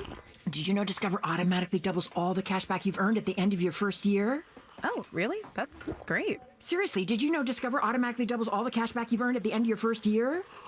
Yeah, you just said that. Did you say I just said that? Yeah, I'm cutting you off. I can't have any more? Why not? You earn, we match. Discover Cashback Match. See terms at discover.com/creditcard. Sometimes it feels like the world is moving at hyperspeed and you can't keep up because it's one thing then another. And don't forget the meeting and the yoga class and the dinner reservation. But then you get into the all-new Nissan Murano and you feel the breeze from the panoramic moonroof while the massaging seats melt away the tension of the day. And you realize that sometimes the greatest rush is not rushing at all. Shop the all-new Murano at nissanusa.com. Panoramic moonroof massaging leather appointed seats are available features. Royals coverage sponsored by Park & Go, the best deals on airport parking. Spring break travel plans? Park & Go makes airport parking easy. Open 24/7 with all covered spots. Rain or shine, your car's protected. Reserve now at bookparkandgo.com. Park & Go, family owned, customer approved. Here's traffic, brought to you by DM Injury Law. Have you or a loved one been in a car wreck? Contact DM Injury Law today and get the money you deserve. Car wreck? Remember, Mike's got this. And then a crash now moved over to the left shoulder northbound 435 at State Avenue on the Kansas side. Seeing some slow traffic around high winds. If you have a high-profile vehicle or are on either side of one, heads up northeast Colburn Road on the Metro Southeast side. The situation is stopping traffic. Also seeing some brake lights around a stalled car on the north side of the Metro, northbound 35, just past 435. Money back guarantees, parts and labor warranties mean you aren't just buying products, you're securing your investment. For a limited time, receive a free furnace when you purchase an AC. Schedule your complimentary proposal online at anthonyphc.com. I'm Lori Pearson, 96.5 The Fan Traffic. The Commission, Uncle Paulie, P. Diddy, Cesar Leo, De Janeiro, Charlie Baltimore. Iceberg Slim, the most shady. All right. Like you, baby. Let's talk about beef, because the Cowboys have some beef. Ask yourself about beef. This is what happened, folks. DeMarcus Lawrence and Micah Parsons are engaging in a little Twitter beef.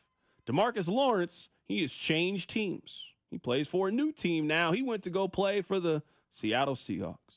And he was doing an interview with the Seahawks. And in this interview, he said, Dallas is my home, but I know for sure I'm not going to win a Super Bowl there. Micah Parsons sees this, and of course, he's upset about it. So he responded and said, this is what rejection and envy looks like. This is clown blank. And he fired back with some clown emojis. DeMarcus Lawrence then replied to Micah Parsons.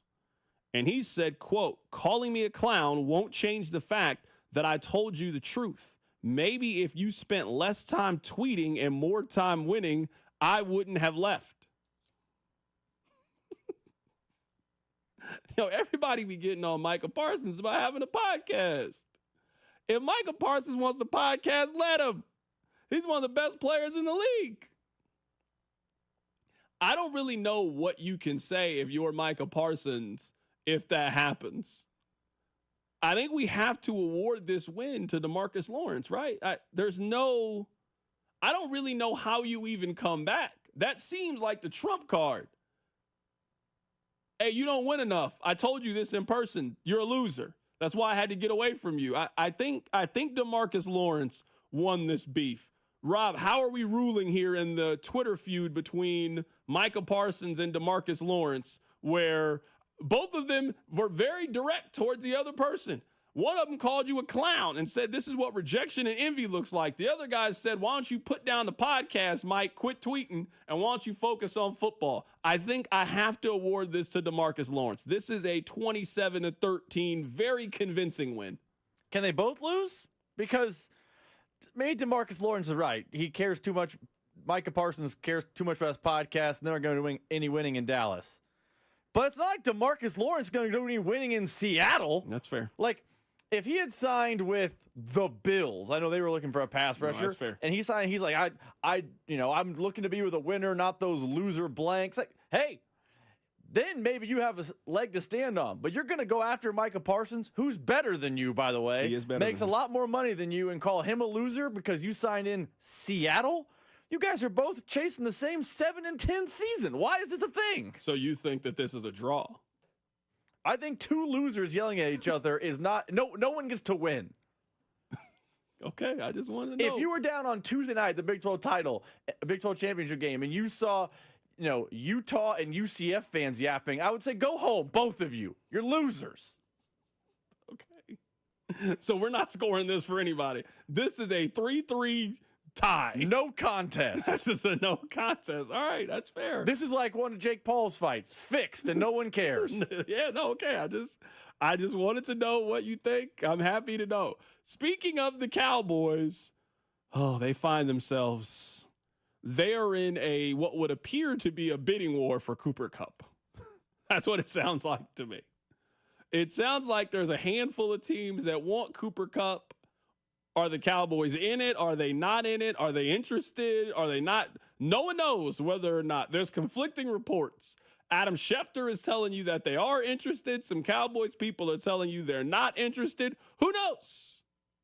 But their name is being linked to Cooper Kupp, and they are also linked to the Denver Broncos as a team that could potentially go out there and make a move for the, former All-Pro wide receiver. So we'll figure out what team.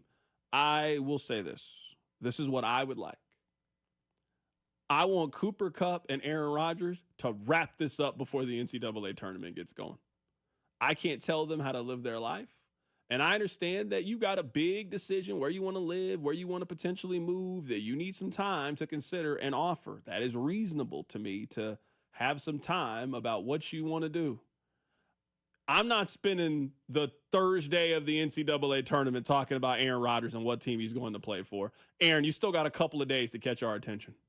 You better do this on Saturday evening. You better do this on Sunday morning. You better do this on Tuesday during the NIT. Because I'm telling you this, the moment I see Charles Barkley and Kenny Smith talking about Houston, and I ain't talking about the Rockets, it's over. Your free agency's done once I hear that music from CBS. So let's go ahead and wrap this up. What team do you think Cooper Kupp goes to play for? I've seen some reporting that the Jags are very interested. That feels like a place to end your career and be obsolete but make a lot of money. So I'm going to take the Jacksonville Jaguars. I think it was Diana Rossini said the Jags and Saints are making a late push. They need weaponry. They have a new coach. They need something splashy. I think Cooper Kupp's mostly done, so I would take the Jags. There's a handful of teams that if you join them, you're telling the rest of us that you're washed. I'm serious. If you're a free agent wide receiver and you go play in Tennessee, you're telling me I'm cooked. That's what you're telling me. There has not been, in the entire franchise history for the Tennessee Titans, there has not been a veteran receiver join them and have success. If you join them, it's over for you. Jacksonville might be in that same vein. No one's career has found a rebirth in Jacksonville, Florida. Not a single person. You can be drafted there and have success. Yeah. You don't go there in your 30s and have success. Florida is where old people go to retire. So, Cooper, I want you to keep that in mind. If you go join Jacksonville, you're telling me that you think you're cooked. Go play for the Broncos. Broncos made the playoffs last year. They got a young quarterback. They got a great head coach with an offensive mind. Joining the Broncos will give you purpose in life. Joining Jacksonville is not giving you any purpose. None. Aaron Rodgers, we want you to wrap this thing up too by the end of the week. I believe that Aaron Rodgers is going to be the starting quarterback for the Pittsburgh Steelers. I think he is going to emerge from the darkness or wherever he currently is right now. Last time I saw him, he was on the beach wrapped up in a blanket. I don't know where he is. I think that we are going to find out sometime early next week, Monday or Tuesday. I believe that Aaron Rodgers is going to go on the Pat McAfee show before the NCAA tournament, and I think he's going to tell us that he has made a decision to play for the Pittsburgh Steelers. That's what I think is going to happen. It makes the most sense to me. So those are two players that we are kind of waiting to see what's going to happen, what's going to be the word, and we can all move forward in free agency. There's not a lot of decisions left to make. All right, coming up at the top of the hour, there's a lot to get into regarding free agency and also college basketball. We'll do all that next in the hits. Keep it right here. It's The Drive on 96.5 The Fan. The Drive with Carrington Harrison on your new home for Royals baseball. 96.5 The Fan. Brought to you by DM Injury Law. Have you or a loved one been in a car wreck? Contact DM Injury Law today and get the money you deserve. Car wreck? Remember, Mike's got this. Here's traffic, brought to you by DM Injury Law. Have you or a loved one been in a car wreck? Contact DM Injury Law today and get the money you deserve. Car wreck? Remember, Mike's got this. Still seeing those brake lights out of the Bond Bridge heading northbound into downtown on northbound 35 and 71. And still some high winds happening on the Metro southeast side, right at Northeast Colburn Road. That is stopping traffic, particularly if you are in a high-profile vehicle. I'm Lori Pearson, 96.5 The Fan Traffic.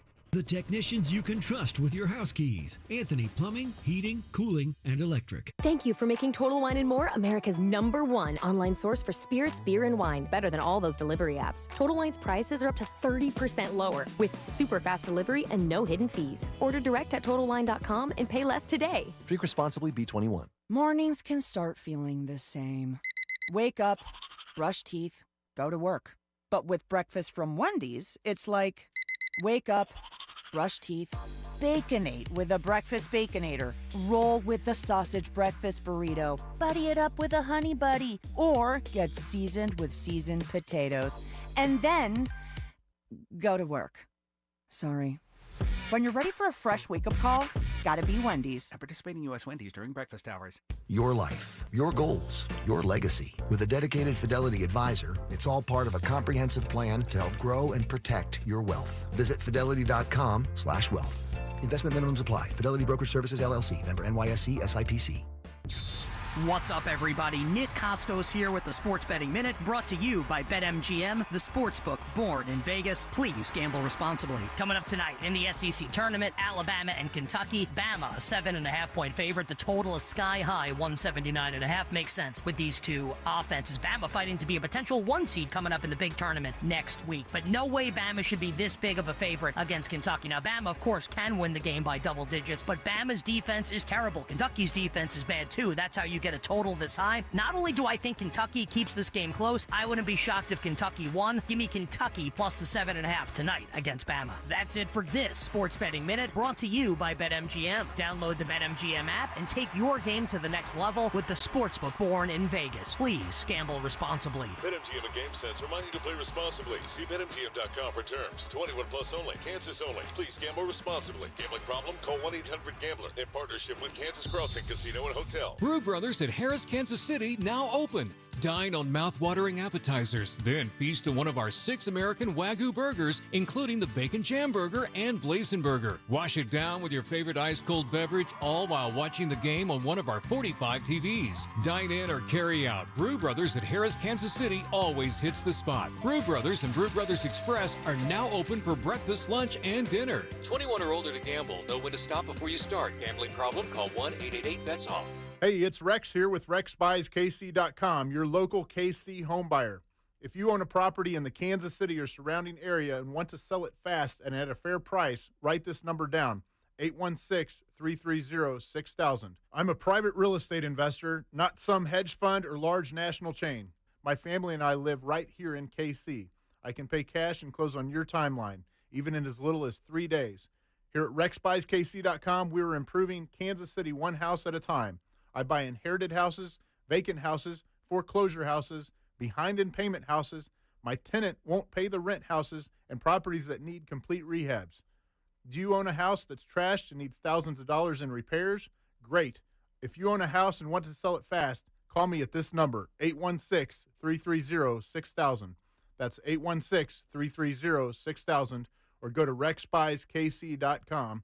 That's RexBuysKC.com, and I look forward to working with you. Hey, it's Gold once again telling you about the amazing staff at Max Motors. They're going to take care of you, and it's springtime. Why not spring into a brand new vehicle at Max Motors, like the new 2025 Ram 1500, up to 15% off MSRP plus 1.9% for 72 months. Stock number S250016. Must finance with dealer lender. Offer expires 4/1/25. Max Motors has the best financing options available with the max trade-in values in the Midwest. Max Motors, the easiest place to buy a car. MaxMotors.com. Royals coverage sponsored by Braden's Hope for Childhood Cancer and Jersey Mike's Month of Giving.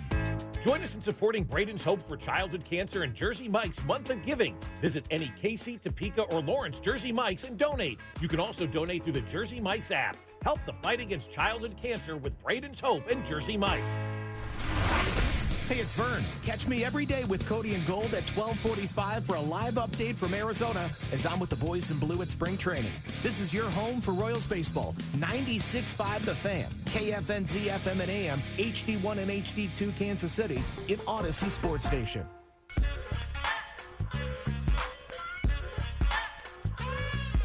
Welcome back into the show. Congratulations on getting through your 9 to 5. Thank you so much for listening. It is The Drive on 96.5 The Fan.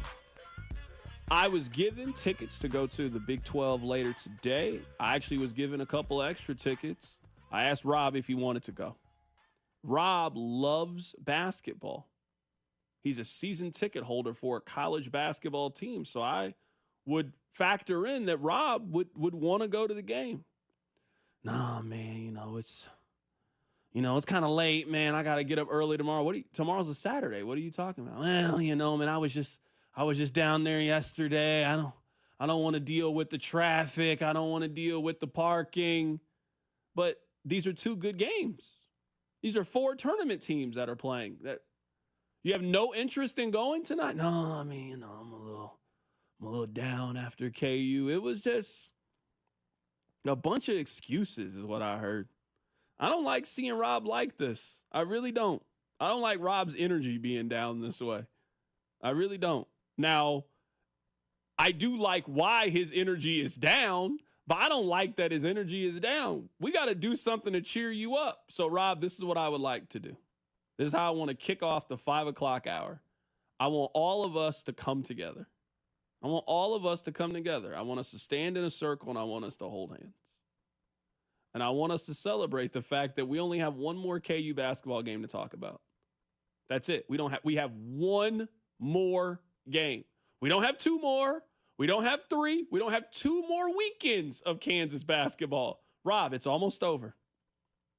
It's been a long journey for you. I can see that this year has been trying for you. You told me that this has been the least enjoyable Kansas basketball season of your life. That's what you told me. You said you have not found joy in this, which sounds bad for somebody who donates to the Williams Fund. It should be fun for you. I want basketball to be fun. I'm telling you that you only got one more week of this. I don't know who they're going to play in round one of the NCAA tournament. I have no clue. But I know that bracket's going to come out, and you're going to see them in that 7-10 game or that 6-11 game, and I'm telling you they're losing. I know they're losing. I've watched this team. You've watched this team. We've watched this team together. You know they're losing. They have won 5 games outside of Allen Fieldhouse since beating Duke this was before Thanksgiving. They've won 5 games since then. UCF, Colorado, TCU, Cincy, UCF. They struggled in just about all of those games. It was close. They went in overtime against UCF. They have not played well. Now, unless they're changing something and they plan on putting the first round of the NCAA tournament at Allen Fieldhouse, you only got one more night of it, man. You can get through it. You can get through it. You remember when you were a kid and you ate almost all of your food and your parents were like, man, you know what, at the end of this, I'll get you some ice cream. I just need you to take one more big bite. Can you take one more big bite for me? And little Rob Britton grabbed that fork and grabbed that knife, and you did your best. You just got one more of those KU basketball games, man. You don't ever have to watch Hunter Dickinson play basketball again. Wherever he goes to play basketball, it's not going to be on ESPN+. Wherever KJ Adams is, you won't see him play basketball again until that little tournament they do in the summer where he plays with other former KU players. He's not even going to be starting on that team. He's coming off the bench for them. TBT. I don't know the name of the team, the Mass Street Maniacs or whatever they call themselves. I don't know their name. You just got one more week, all right? Can you do it for me? Can you get through this last week? I have no choice but to push through. It will be one more game. If they make it to 2, it'll only be more upsetting because a game like last night will happen and they'll lose to a clearly superior team and it'll just make me angry. Okay. The good news is, though, for this summer, I have found our summer bit. I will every day talk about Darren Peterson. Okay. Hey, if that makes you happy. He will bring me joy again. That's what we'll do. Hey, the minute it's May and we got nothing to talk about because the Royals are just in the middle of the slog or what, it's a day in and day out games. I will have smile. Darren Peterson stats galore. I want to see you smile, buddy. I want to see you happy. Do you want to get a recruiting guy on? You want to get a recruiting guy on so we can just talk about Darren Peterson? We can do that. You want to do that? Let's do it. Eric Bossy, get ready, buddy. You're about to be a guest on the drive. I love Eric Bossy. You want me to have him on? I'll get Eric Bossy on the show. I'm sure he's seen this guy. We can do that. You know what? Next week, we will not preview KU's round 1 of the NCAA tournament. We'll talk to a recruiting guy about Darren Peterson. That's what we'll do next week. You have my word. I promise you. Text line 913. This show is about you guys. It's not about what I like. It's about what you guys like. It's about you guys. Let's do that next week. Let's write that down. 913-586-7965. All right, real quick. Speaking of college basketball. We have some breaking news? Not breaking news. I have a little news and notes about the show. A player on Drake, Cam Menyawu, excuse me. He went to Staley. He will be on the show at 3:30 Monday. Shout out to him. I'm excited to tell him. Shout out to him. I'm excited to have him come on the show and talk about facing Aiden Shaw. Okay, well, you know what? You know what I would like for you to do? Let's work on getting his name right before he comes on the show. All right, let's work on that. My job was to get him on the show. I checked the box. Shout out to him. I'm happy to have him on the show. I'm happy to catch up with him. I just want you to get his name right by Monday. That's all I want you to do. I want him to face Missouri on Thursday. That's what I want. You know what? Let's move on. All right. I'm going to put my sword down. You put your sword down. Let's move on. Let's push forward. Let's talk about the Kansas City Chiefs. So we talked about Kansas basketball. You have given Kansas basketball a lot of money in your lifetime invested in watching them play. Let's spend time talking about your second favorite topic, which is running back. Now, I feel like this take needs a disclaimer. I don't think that the Kareem Hunt signing is a big deal. I really don't think it's that big of a deal. So I don't want to come off like I think it's a big deal. For those of you that missed it, the Chiefs have signed Kareem Hunt to a 1-year, $2.5 million deal. It guarantees him like $1.2 million. He obviously can earn incentives, etc. This accounts for less than 1% of the salary cap. I don't care. I'm not upset about it. I'm not happy about it. It's just fine. It's okay.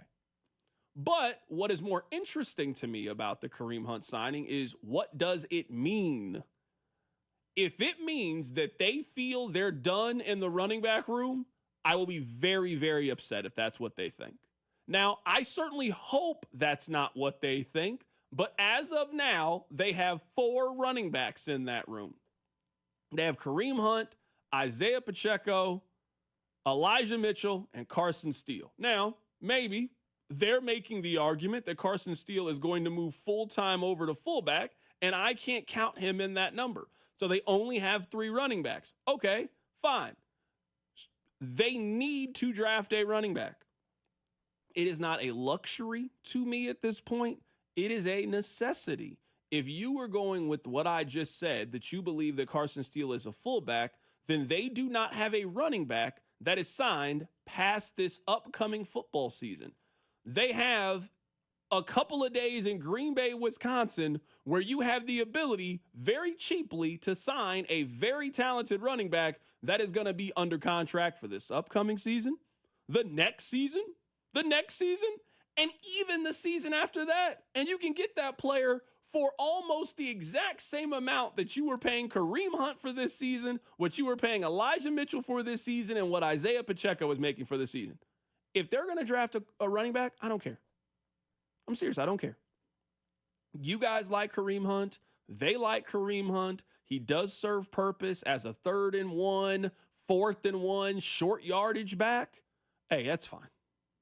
I'm not here to knock moves that you guys really like that don't really cost a lot of money. As long as this comes with some provisions. This team has to draft a running back. We don't have to spend any more time talking about this position from now until the NFL draft. At least the veteran part of it. It's pretty simple. Can Isaiah Pacheco stay healthy? Can Elijah Mitchell stay healthy? How much gas does Kareem Hunt left in the tank? I don't have too many different creative ways to talk about those things. They all seem very straightforward to me. But there is one thing that I do want to talk about with them. I have identified who their next running back is. We had Nate Taylor on the show earlier today, and he spelled out the kind of running back that he believes the Chiefs are looking for. Well, then I know the kind of running back that they're looking for. Here's Nate Taylor. How they evaluate these running backs, because there's something that I want to tell the listeners before I go, Carrington. Brett Veach has always told me, this is Andy Reid's offense, which means if you play running back, you better catch the football. What running back in this draft class is great at receiving, but also has the ability to get burst and to make the first guy miss? That was one of the brilliant things about them finding Isaiah Pacheco in the 7th round in 2022. Even though he wasn't the most polished running back, he could catch the ball and he could make the first guy miss, and he had quality speed. Whoever that player is, if the Chiefs are able to identify and find him, boy, will that be a godsend to Patrick Mahomes. There is a Isaiah Pacheco type running back in this year's draft class. A Maurice Jones-Drew type running back. A Kareem Hunt type running back in this year's draft class. It's Cam Scatterbo from Arizona State. Last season, at a high level, he played in the Big 12. And you could say, oh, well, the Big 12 is weak. He also did it against Texas in the college football playoff. This past season, he averaged 5.8 yards per carry and had 21 touchdowns. And he had 45 catches for 605 yards and 3 touchdowns. He accounted for 24 touchdowns this year, and he did not fumble the ball at any point in his college football career. That sounds to me like a Chiefs running back. I then went on the Google machine, typed it in. Did you guys know that Isaiah Pacheco is officially listed at 5'10", 216 pounds? Cam Scatterboo is 5'11", 215 pounds. They are the same kind of back, in my opinion. Athletically, physically, they're the same kind of back. I think Isaiah Pacheco is still their best running back. I do. I know that some of you don't feel that way. When Isaiah Pacheco has been healthy, he has been a very good running back. To put this into perspective, in 2023, Isaiah Pacheco got 205 carries. He got 935 yards. Last season, Kareem Hunt got 200 carries. He got 728 yards. Now, I know some of you don't think that 200 carries is a lot of carries. Well, James Cook last year got 206 carries. Bucky Irving got 207 carries. 200 carries is a significant amount. He was fine. So that's why I'm not here to put down Kareem Hunt. I don't think there is a reason to. I think we all know what Kareem Hunt is. I think we all know what he is not. If you were going into this and he is your running back 3 or your running back 4 and you were using him in short yardage situations, great. But the time of giving Kareem Hunt, the time of giving him 20 carries, 15 carries, letting him get going, that time should be over. That time should be trying to get Devin Neal going or DJ Giddens going or the kid from Dylan Sampson from Tennessee. It should be about getting Cam Scatterboo going. This team has to run the football effectively last year. It has to run the football effectively next season. It has to. That is the number one thing that is on my list. I have been thinking this, Rob, and we can just make this, I guess, de facto hit number 1 or so. The thing that intrigues me the most about the Chiefs offseason is how different it is from the last time they were in this position. It's not like we don't have any track record of watching the Chiefs get embarrassed in the Super Bowl. That's happened before. In fact, that has happened in the last 5 years. You have seen them get thumped in the Super Bowl. They moved a lot different the last time than they moved this time. This year was a lot about continuity. Now, I'm not saying that's a bad thing. The Chiefs were the second best team in the NFL last year. Keeping a majority of those players makes a lot of sense to me. But I haven't really seen a sense of urgency at really anything other than left tackle. I mean, they had to have an urgency at left tackle. You don't like any of the ones in the NFL draft, and if you drag your feet at left tackle, you will certainly be left behind. All of the moves that happened at left tackle happened in the first 24 hours. You are not finding your left tackle in day 6 or 7 of free agency. Certainly not anybody that you could play and felt good enough to put over there. So you had to make a little bit of a move. But, I mean, they didn't really show an urgency at running back to kind of change the energy in the room. They didn't, or at least haven't so far, shown that at wide receiver if there's an urgency to change the room. The last time they were in this spot, the Chiefs really tried to shake some things up and really kind of change the foundation of their team. That's not really the energy that they have in this offseason coming off of the disappointing Super Bowl performance. The Chiefs are, I don't know if this is right or wrong, but this is how the Chiefs are acting. The Chiefs are acting like, hey, we had one really bad game. And it was the biggest game, but outside of that, we were fine. We were good enough. We were 15-2. One bad game will not define us. That roster was 15-2. We're doing it again. Because all their moves are basically, we're good. We're doing it again. Me and you never thought Kareem Hunt would be coming back after they signed Elijah Mitchell. They had Elijah Mitchell, but that's a 1-year, $2.5 million running back. That's a nothing deal. Trey Smith is back. Hollywood Brown is back. Nick Bolton is back. I would have told you I don't think 2/3 of those guys are coming back. Well, they're back. Here they come. I mean, the roster is going to be eerily similar. So the Chiefs are operating in the, we were 15-2 and had a bad game. We're 15-2 though. Run it back. We'll be fine. Which, that's a fine theory to have. I would tell you that I don't know it's a great game plan, but I don't think it's the worst game plan. But their energy, their moves, the way they're operating over at One Arrowhead Drive is very much, we're good. All we got to do is just bring the pieces back and we'll be fine. Even though there are a handful of games they could have easily lost because it was one possession, either this way or that way. But they are operating like we're fine. Yeah, which, I mean, I'm not here to find reasons to kind of poke in a team that was as good as Kansas City is. It's just the one thing that is kind of, I guess, surprising to me about kind of their offseason and how they've moved is for a team that their offense was just fine last year. Their offense wasn't bad. It wasn't one of the best in the National Football League. They were not in the top 10 in points scored last year. For an offense that was 13th in the league, they don't really seem, I guess, super interested in shaking it up at all. Like every move they have made, aside from bringing in Jalen Moore, has been, we liked our offense from last season. Let's do that again. That's been all of their moves. And I would say, I don't really find it, I guess, super realistic to think that they are going to draft a starter at wide receiver and a starter at running back this offseason. I don't think they're doing both of those things. I think we can almost say on March 14th that their offense is mostly complete at this point, that there's only one thing missing. We will find out what running back they like coming up in 6 weeks or so. We don't know what running back they like now, but you and I, just looking at their roster and looking long-term, it makes no sense for them not to draft a running back at this point. Like, you can't even justify it to me, not even just for this team. Even if you just draft a running back and you telling me you're going to redshirt them for next year, it does not make any sense to me why you would not bring in a rookie cost-controlled when everybody in your room is going to be right now, everybody in their running back room will be a free agent. It doesn't make sense to me not to draft one. The Chiefs are telling you offensively, we think we're fine, and we'll see what running back we get. I don't know if their offense is fine, and you guys know my stance. I would try to give Patrick Mahomes more weapons than I think they've given him, but for 3 straight off seasons, this has kind of been their philosophy when it comes to the parts around them, the weapons around them, and what they want to do offensively. I mean, I guess, and this a credit to the texter, the text line says, well, you're going to add Rice back.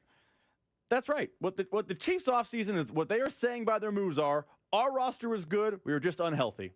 And once we get healthy, we're going to be even better, and we were great last year. Because right now, their wide receiver room is Rashee Rice is back. That's how they've operated in free agency. Rashee Rice is back. They got Xavier Worthy. They got Rashee Rice. We're good. That's how they are currently handling wide receiver. At running back, they're saying Isaiah Pacheco was hurt last year. We'll be fine. He'll be healthy. We'll be back. That is how they are operating. They are operating with, we are good. We get better just by a clean bill of health. And I guess, and let me knock on wood here, I'm certainly not trying to put any bad juju on anybody. Based on the history of the players that they have, they are going to have a significant injury on their offense next season. Look at who they have. Look at who they have. History tells you Isaiah Pacheco is not playing 17 games. You have a 30-year-old running back in Kareem Hunt. Elijah Mitchell missed all of last season. So we know he is not a healthy player. Rashee Rice is coming off an ACL injury. Hollywood Brown has dealt with injury. Xavier Worthy doesn't have any injury histories, but he's one of the smallest wide receivers in the National Football League. The law of averages tell you they are not going to keep everybody happy. It feels to me, heading into this whole process, they have, again, just enough offensively.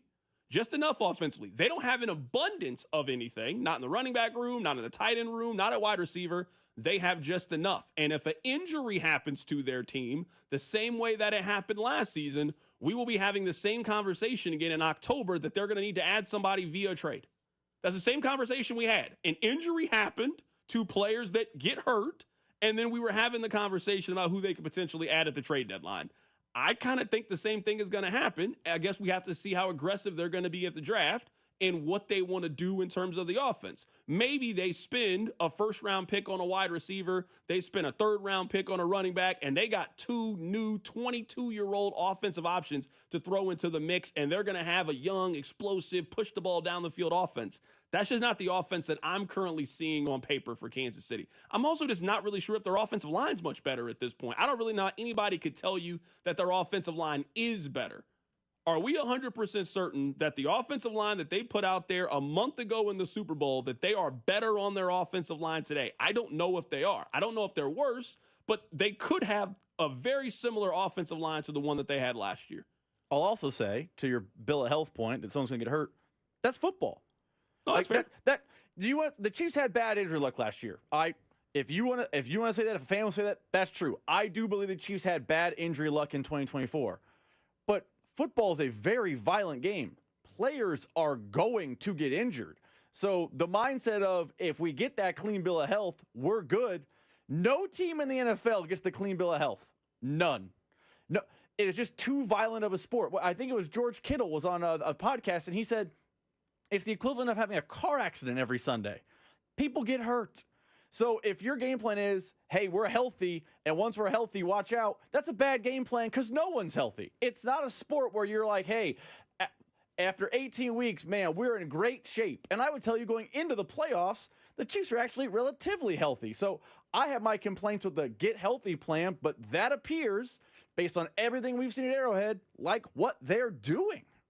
No, you're right. And someone on the text line says, to be fair, the Chiefs never got to see their offense healthy and all play together, which also may not happen next season when you factor in health and legal questions.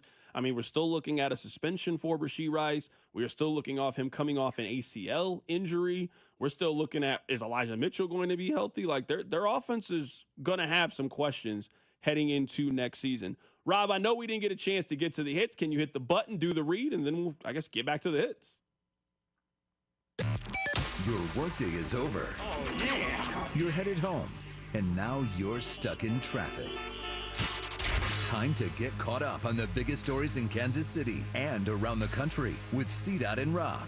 It's time for the hits. Number 1. Carrington, the hits are brought to you by Baker University, where graduates earn higher salaries and land jobs faster than any other university in Kansas. Apply today at bakeru.edu. Well, since we're up against the break, Carrington, our question will be Chief-centric and simple. Former Chief Joshua, I don't know if we can even call him that, but whatever. Joshua Uche He's definitely a former Chief. I mean, me and you were active more often than he was last year. He is now a member of the Philadelphia Eagles. He signed a one-year contract with them earlier today, according to reports. Carrington, maybe it's nothing, maybe it's something, but if Uche is more successful in Philadelphia, is that an indictment on the Kansas City Chiefs? Indictment feels too strong of a word. It's definitely intriguing. I would say, now, we didn't get a chance to see a lot of Joshua Uche. If there are any two defenses that if you can't operate in those two defenses, maybe you're not an NFL player anymore. It's the two that he is signed to. He was on Kansas City's defense last year with a Hall of Fame defensive coordinator, and they did not put him on the field for the final 7 weeks of the season. He now is going to Philadelphia. I think right now Philadelphia has to have the title of the best defense in the National Football League. Certainly with the track record of turning things around for players and getting guys to play at a really, really high level. Certainly that's the case. So I'm just curious to see what happens with Joshua Uche. Maybe nothing happens and we never talk about him again. Maybe we'll look up and it'll be week 7 of the NFL season. And oh, wait, that guy has 3 sacks. And wait, he's actually playing pretty well for Philadelphia. I mean, you guys just had him less than a year ago. Why could you guys not get anything out of him, yet this team is? So I definitely think it's a very interesting kind of thing to follow a little bit with them. Coming up on the other side, we'll talk a little college basketball. Missouri plays Florida coming up in a little bit. We also try to figure out what seed KU is going to be in the NCAA tournament. Keep it right here, so Drive. The Drive with Carrington Harrison on your new home for K-State Athletics, 96.5. The Fan, brought to you by DM Injury Law. Have you or a loved one been in a car wreck? Contact DM Injury Law today and get the money you deserve. Car wreck? Remember, Mike's got this. Deftones. North American Tour 2025. Live in Kansas City. T-Mobile Center, September 17th.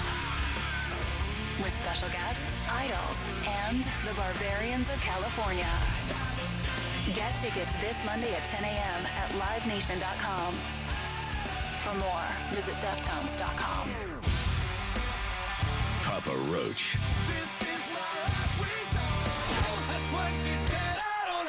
With Rise Against, celebrating 25 years. Rise of the Roach Tour. Rockin' T-Mobile Center, April 9th.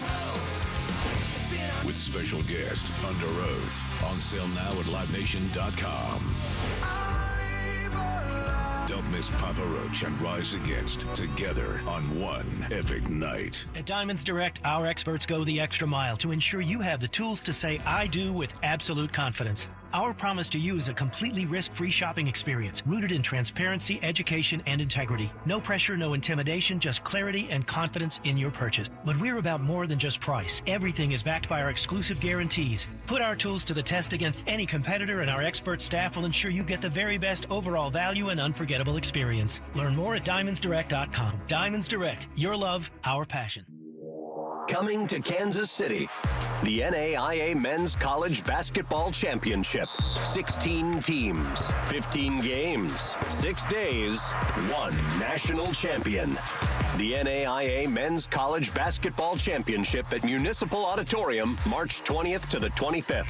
Non-stop college basketball action at a ticket price good enough to bring the whole family. Get your tickets now at NAIAHoops.com. Did storms hit your area? Looking for answers on the impact it made to your roof? Then it's time to schedule a zero-pressure, in-depth inspection with Century Roofing's trusted roofing experts. We will determine if enough damage exists to warrant filing a claim. See for yourself why Century Roofing has been voted Best of Johnson County for the 3rd year in a row. Trust the pillars of strength for 35 years. KC-based and female-owned. CenturyRoofingKC.com. Century Roofing. Trust the pillars of strength. Hey, not to be dramatic, but you should smell this. It smells so good. Whoa, that's quite the reaction to mixing and matching Gain scents. Let's hear another from Ashley, who mixed Gain products and went, I'm so excited. yes, you are. What about you, Isaiah? That's what I'm talking about. Yeah. Yeah, and Emily summed it up like so. It is just chef's kiss. Couldn't have said it better myself. Mix, match, more happy with Gain. Shopping with your parents can be embarrassing. Why would they sell jeans with holes in them? I'm going to speak to the manager. Mom! That hoodie is giving. You should get it. YOLO. Thanks to the Chase mobile app, your kid can shop independently while you keep an eye on their spending. So you can go from... We can be twinsies. ...to... How was shopping? Saw you stayed on budget. Thanks, Mom. Freedom for kids, control for parents. That's family banking from Chase. Account subject to approval. Chase mobile app is available for select mobile devices. Message and data rates may apply. JP Morgan Chase Bank N.A. member FDIC. Get in the zone. AutoZone. Welcome to AutoZone. What are you working on today? This week only, all Pro Elite wash items and accessories are buy one, get one half off. That's car wash, tire cleaner, leather cleaner. All buy one, get one half off. Sponges and towels. We've got duo weave, waffle weave, whatever weave you want. Accessories too. Pro Elite floor mats, car covers, and more. Any Pro Elite item. Buy one, get one half off. This week only at AutoZone. Get in the zone. AutoZone. Restrictions apply. You ever try fixing your car and realize you're missing that one part? Yeah, been there. That's why eBay's my go-to. They've got millions of parts, guaranteed to fit. I'm talking brake pads for when yours have seen one too many miles of stop and go. Oil filters, because you don't mess around with your engine care. Even got this cold air intake on my watch list. I might just go for it. To keep the ride cool and your DIY streak hot. Find all the parts you need at prices you'll love. Guaranteed to fit every time. eBay. Things people love. Eligible items only. Exclusions apply. This report is brought to you by O'Reilly Auto Parts, your professional parts people.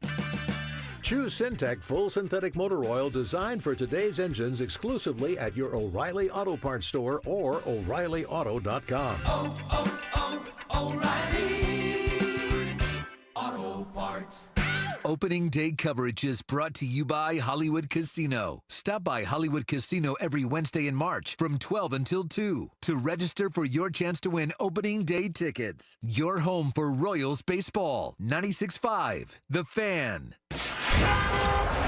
Here's traffic, brought to you by DM Injury Law. Have you or a loved one been in a car wreck? Contact DM Injury Law today and get the money you deserve.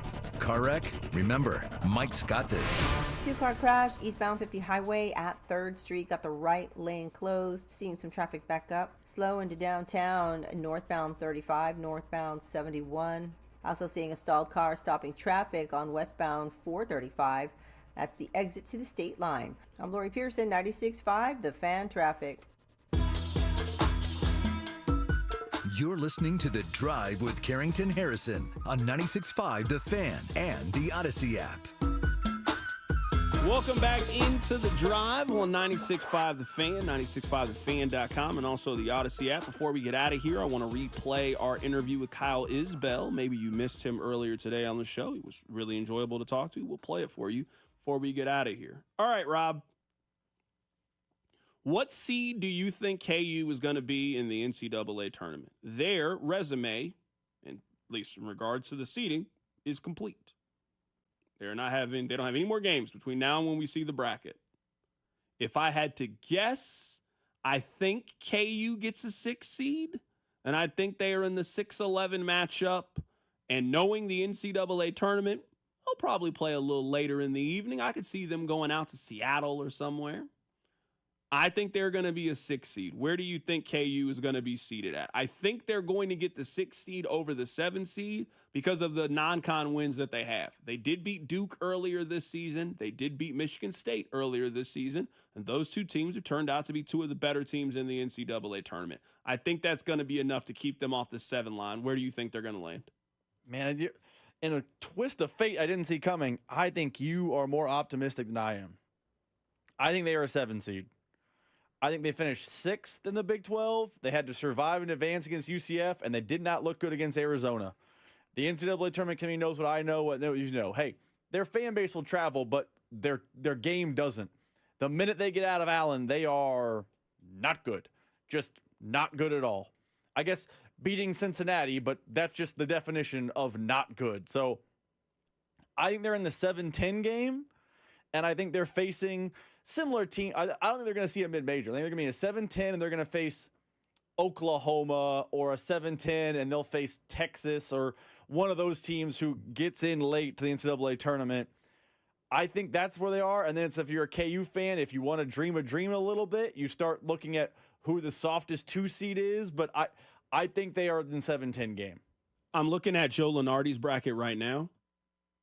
He has them as the 6th seed in the Providence region. They would go up against Vanderbilt, and the 3 seed would be St. John. I think St. John would be a very difficult matchup for Kansas in the second round. I think St. John would be a very difficult matchup for just about any team in college basketball. I actually think they're one of the 5 best teams that are in this NCAA tournament. Looking at Joe Lunardi's bracket, he also has Missouri as a 7 seed as well. He has Missouri here. Let me see if I can pull it up. He has Missouri as the 7 seed. They would go out to Cleveland, and they would play Michigan State in the second round. West Virginia would be their 7-10 matchup. That feels about right for both Kansas and Missouri. I think an 8 or a 9 seed doesn't really make a lot of sense for either of those teams. It's either going to be a 6, it's either going to be a 7. I would say for Missouri, now I think it's different because they still have a way to go. I guess they have 1 more game to build their resume, possibly 2 more games to build their resume. I think Missouri avoids a 7 if they win today against Florida.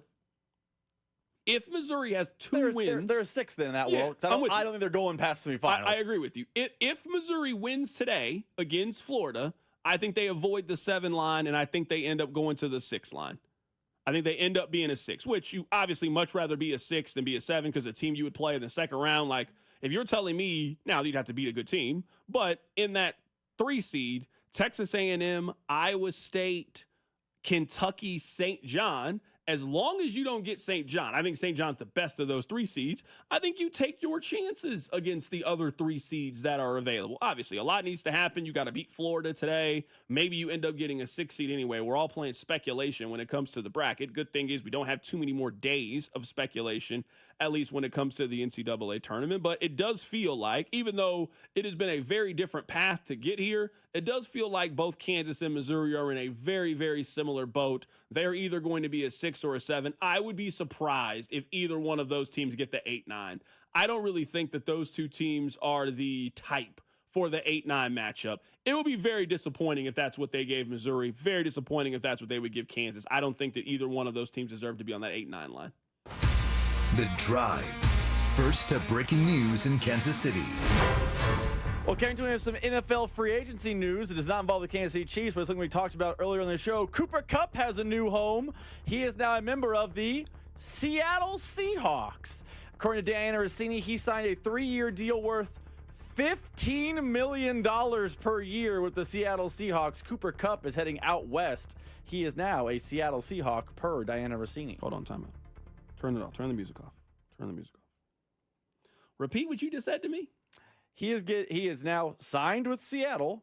It is a 3-year, $45 million deal. He is getting $15 million per year, to play for the Seattle Seahawks. You're lying. I don't know why you would lie to me. I don't know what I've done for you to lie to me, but you were telling me, I just want to point this out. You were telling me that there was an NFL team that signed up for a multiple-year contract for Cooper Kupp and is giving him $15 million a year to play for their team. That's what you're telling me. Okay.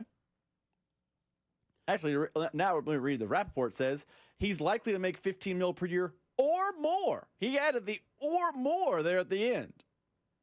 Okay. So the Seattle Seahawks could be giving him $15 million per year or more. Could be some bonus money in there. What are these teams? What are they doing? What are they doing? You could have got Darius Slayton for cheaper than this. I'd rather have Darius Slayton at this age. He's 25 years old. What?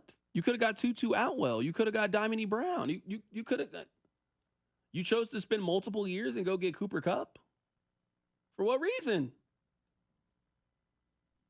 I mean, he's getting Cortland Sutton money. Okay. All right. Well, hey, I'm not here to knock anybody's bag. Congratulations to Cooper Kupp for fooling, swindling, hoodwinking the Seattle Seahawks. That's one of the worst contracts in free agency. He got a multiple year. How much is the guarantee? I have not seen the guarantees come across. Let's just guess. At $45 million, I'm guessing that the guarantees are higher than 25. I was going to guess 32. Is my guess. It's my gut, which is still bad. It's really bad. I'm not joking. That's one of the worst contracts we've seen in free agency. It's a bad contract that you will regret at the end of the season. And you'll have a second and third year of it. I mean, I guess you had to do something for Sam Darnold. You had to get him something, but I mean, did you? You have Jackson Smith and Jigba on the team. Yeah, I mean, he's on the roster right now. You ain't got nobody else. Tyler Lockett's gone. DK Metcalf is gone. Who else are you going to throw the ball to? You got to throw it to somebody. The teams not know about this thing. It's new, so maybe they don't know about it. It's the NFL draft. It's coming up in about a month. Yeah, I mean, I don't disagree with you. That's what I would have done. I'd rather have Luther Burden than have Cooper Kupp. I'd rather trade up to go get a wide receiver. I wouldn't have given Cooper Kupp this money. I think that's a ridiculous contract. 3 years, $45 million a year for Cooper Kupp. That's crazy. I'm sitting there looking at the wide receiver numbers. I pulled it up here on Spot Track. That's a top 25 contract in the National Football League for a wide receiver. It's actually 23rd in the league. Cooper Kupp is not one of the 25 best wide receivers in the National Football League, so his agent did a phenomenal job. It goes to show you, man, if you were elite at one point in your career, man, there is a serious value on it. That was 4 NFL seasons ago. Giving him that much money right now is crazy, in my opinion. Keep it right here. It's The Drive. The Drive with Carrington Harrison. This man was a bona fide scrub. On 96.5 The Fan, brought to you by DM Injury Law. Have you or a loved one been in a car wreck? Contact DM Injury Law today and get the money you deserve. Car wreck? Remember, Mike's got this.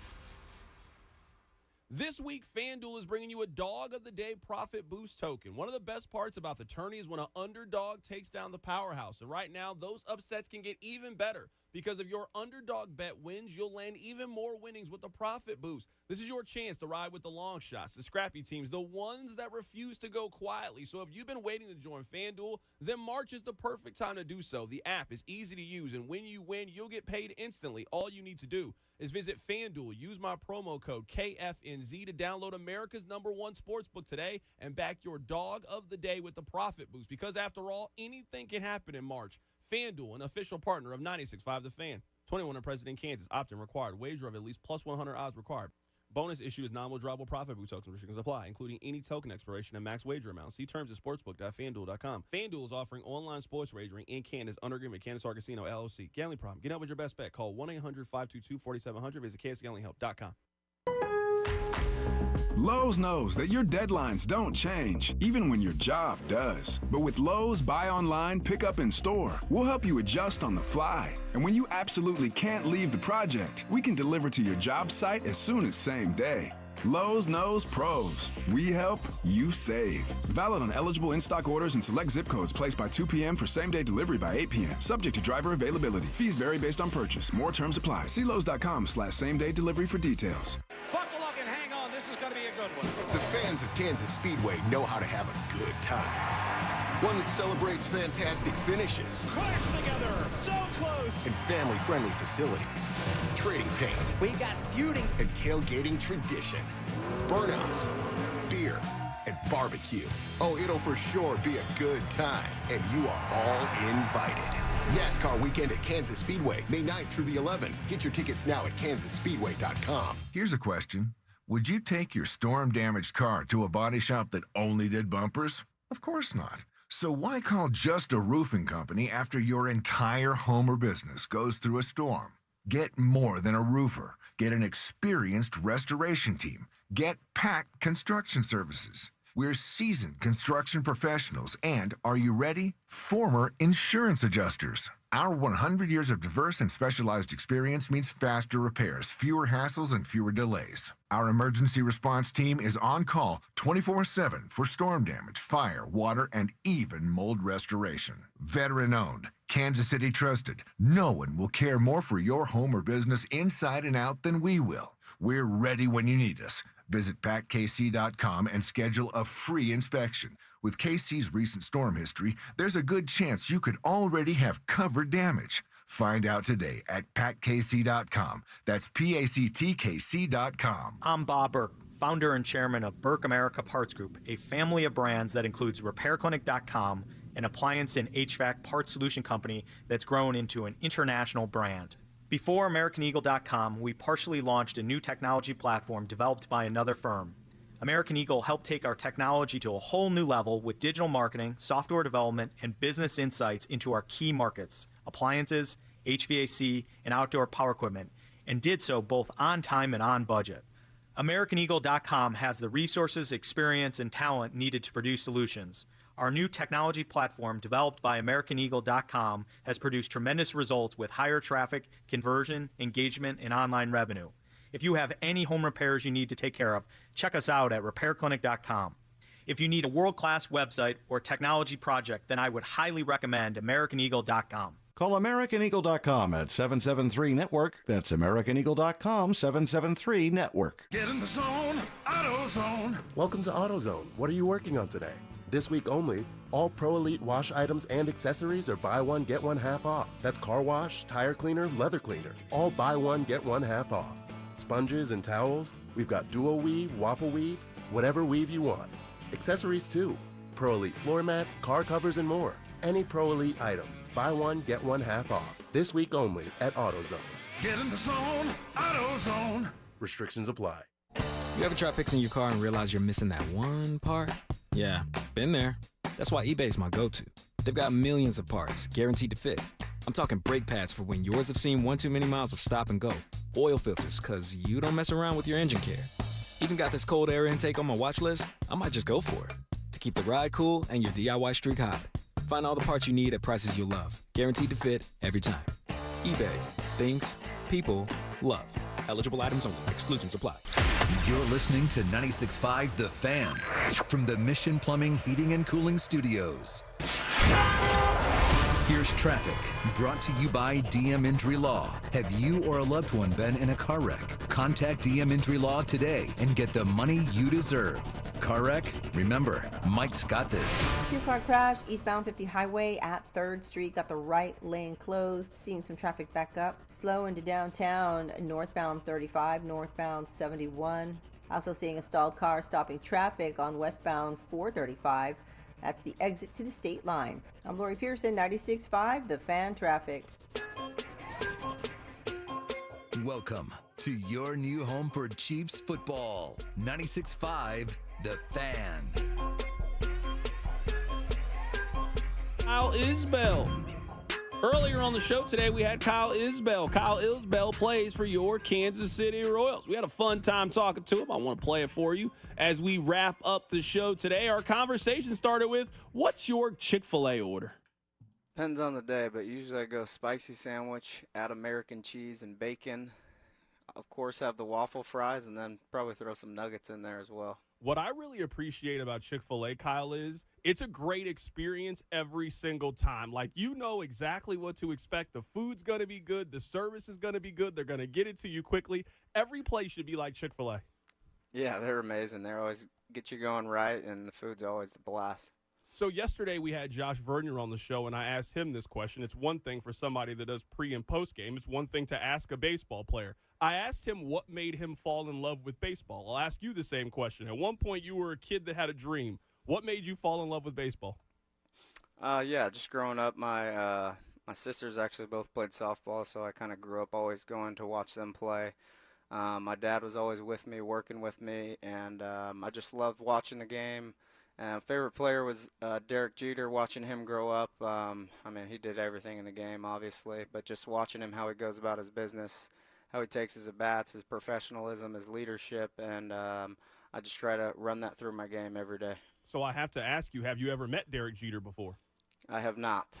What was your welcome to Major League Baseball moment? Was it going up against a certain pitcher? Was it going to a certain ballpark? What was that moment for you? I mean, I think it was just opening day. You have this dream as a little kid to play in the big leagues, and I got the honor to do it opening day in 2021, and just being there with the guys, being in a big league stadium, hearing the fans for the first time, like it was a dream come true. It was a blast. What's it like to hit a home run? Like, I've never hit a home run before in my entire life. I've just hit one on the video game before. But even when you hit one on the Wii, you're still like, oh, my goodness, I did that. What is it like to hit a home run? It's probably the greatest feeling, either that or robbing a home run, one of the two. No, there's nothing else like it. Taking a jog around the bases, giving your little tips to the pitchers out in the bullpen, come back in and celebrate with the guys. It's awesome. Tell us the story of your first home run. I'm sure you remember it like it just happened. Yeah, it was against the Oakland A's.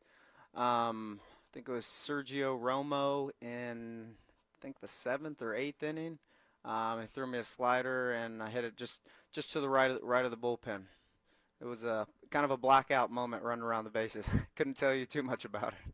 What is the game that you guys play? So, like me and my producer, you talked to him earlier today. We go at it on the college football game. If we got like 30 minutes of free time, we're downstairs playing the game. And sometimes, you're two guys, you're trying to win. What is that game in the locker room? What's that game in the clubhouse for you guys that just always brings the competition out?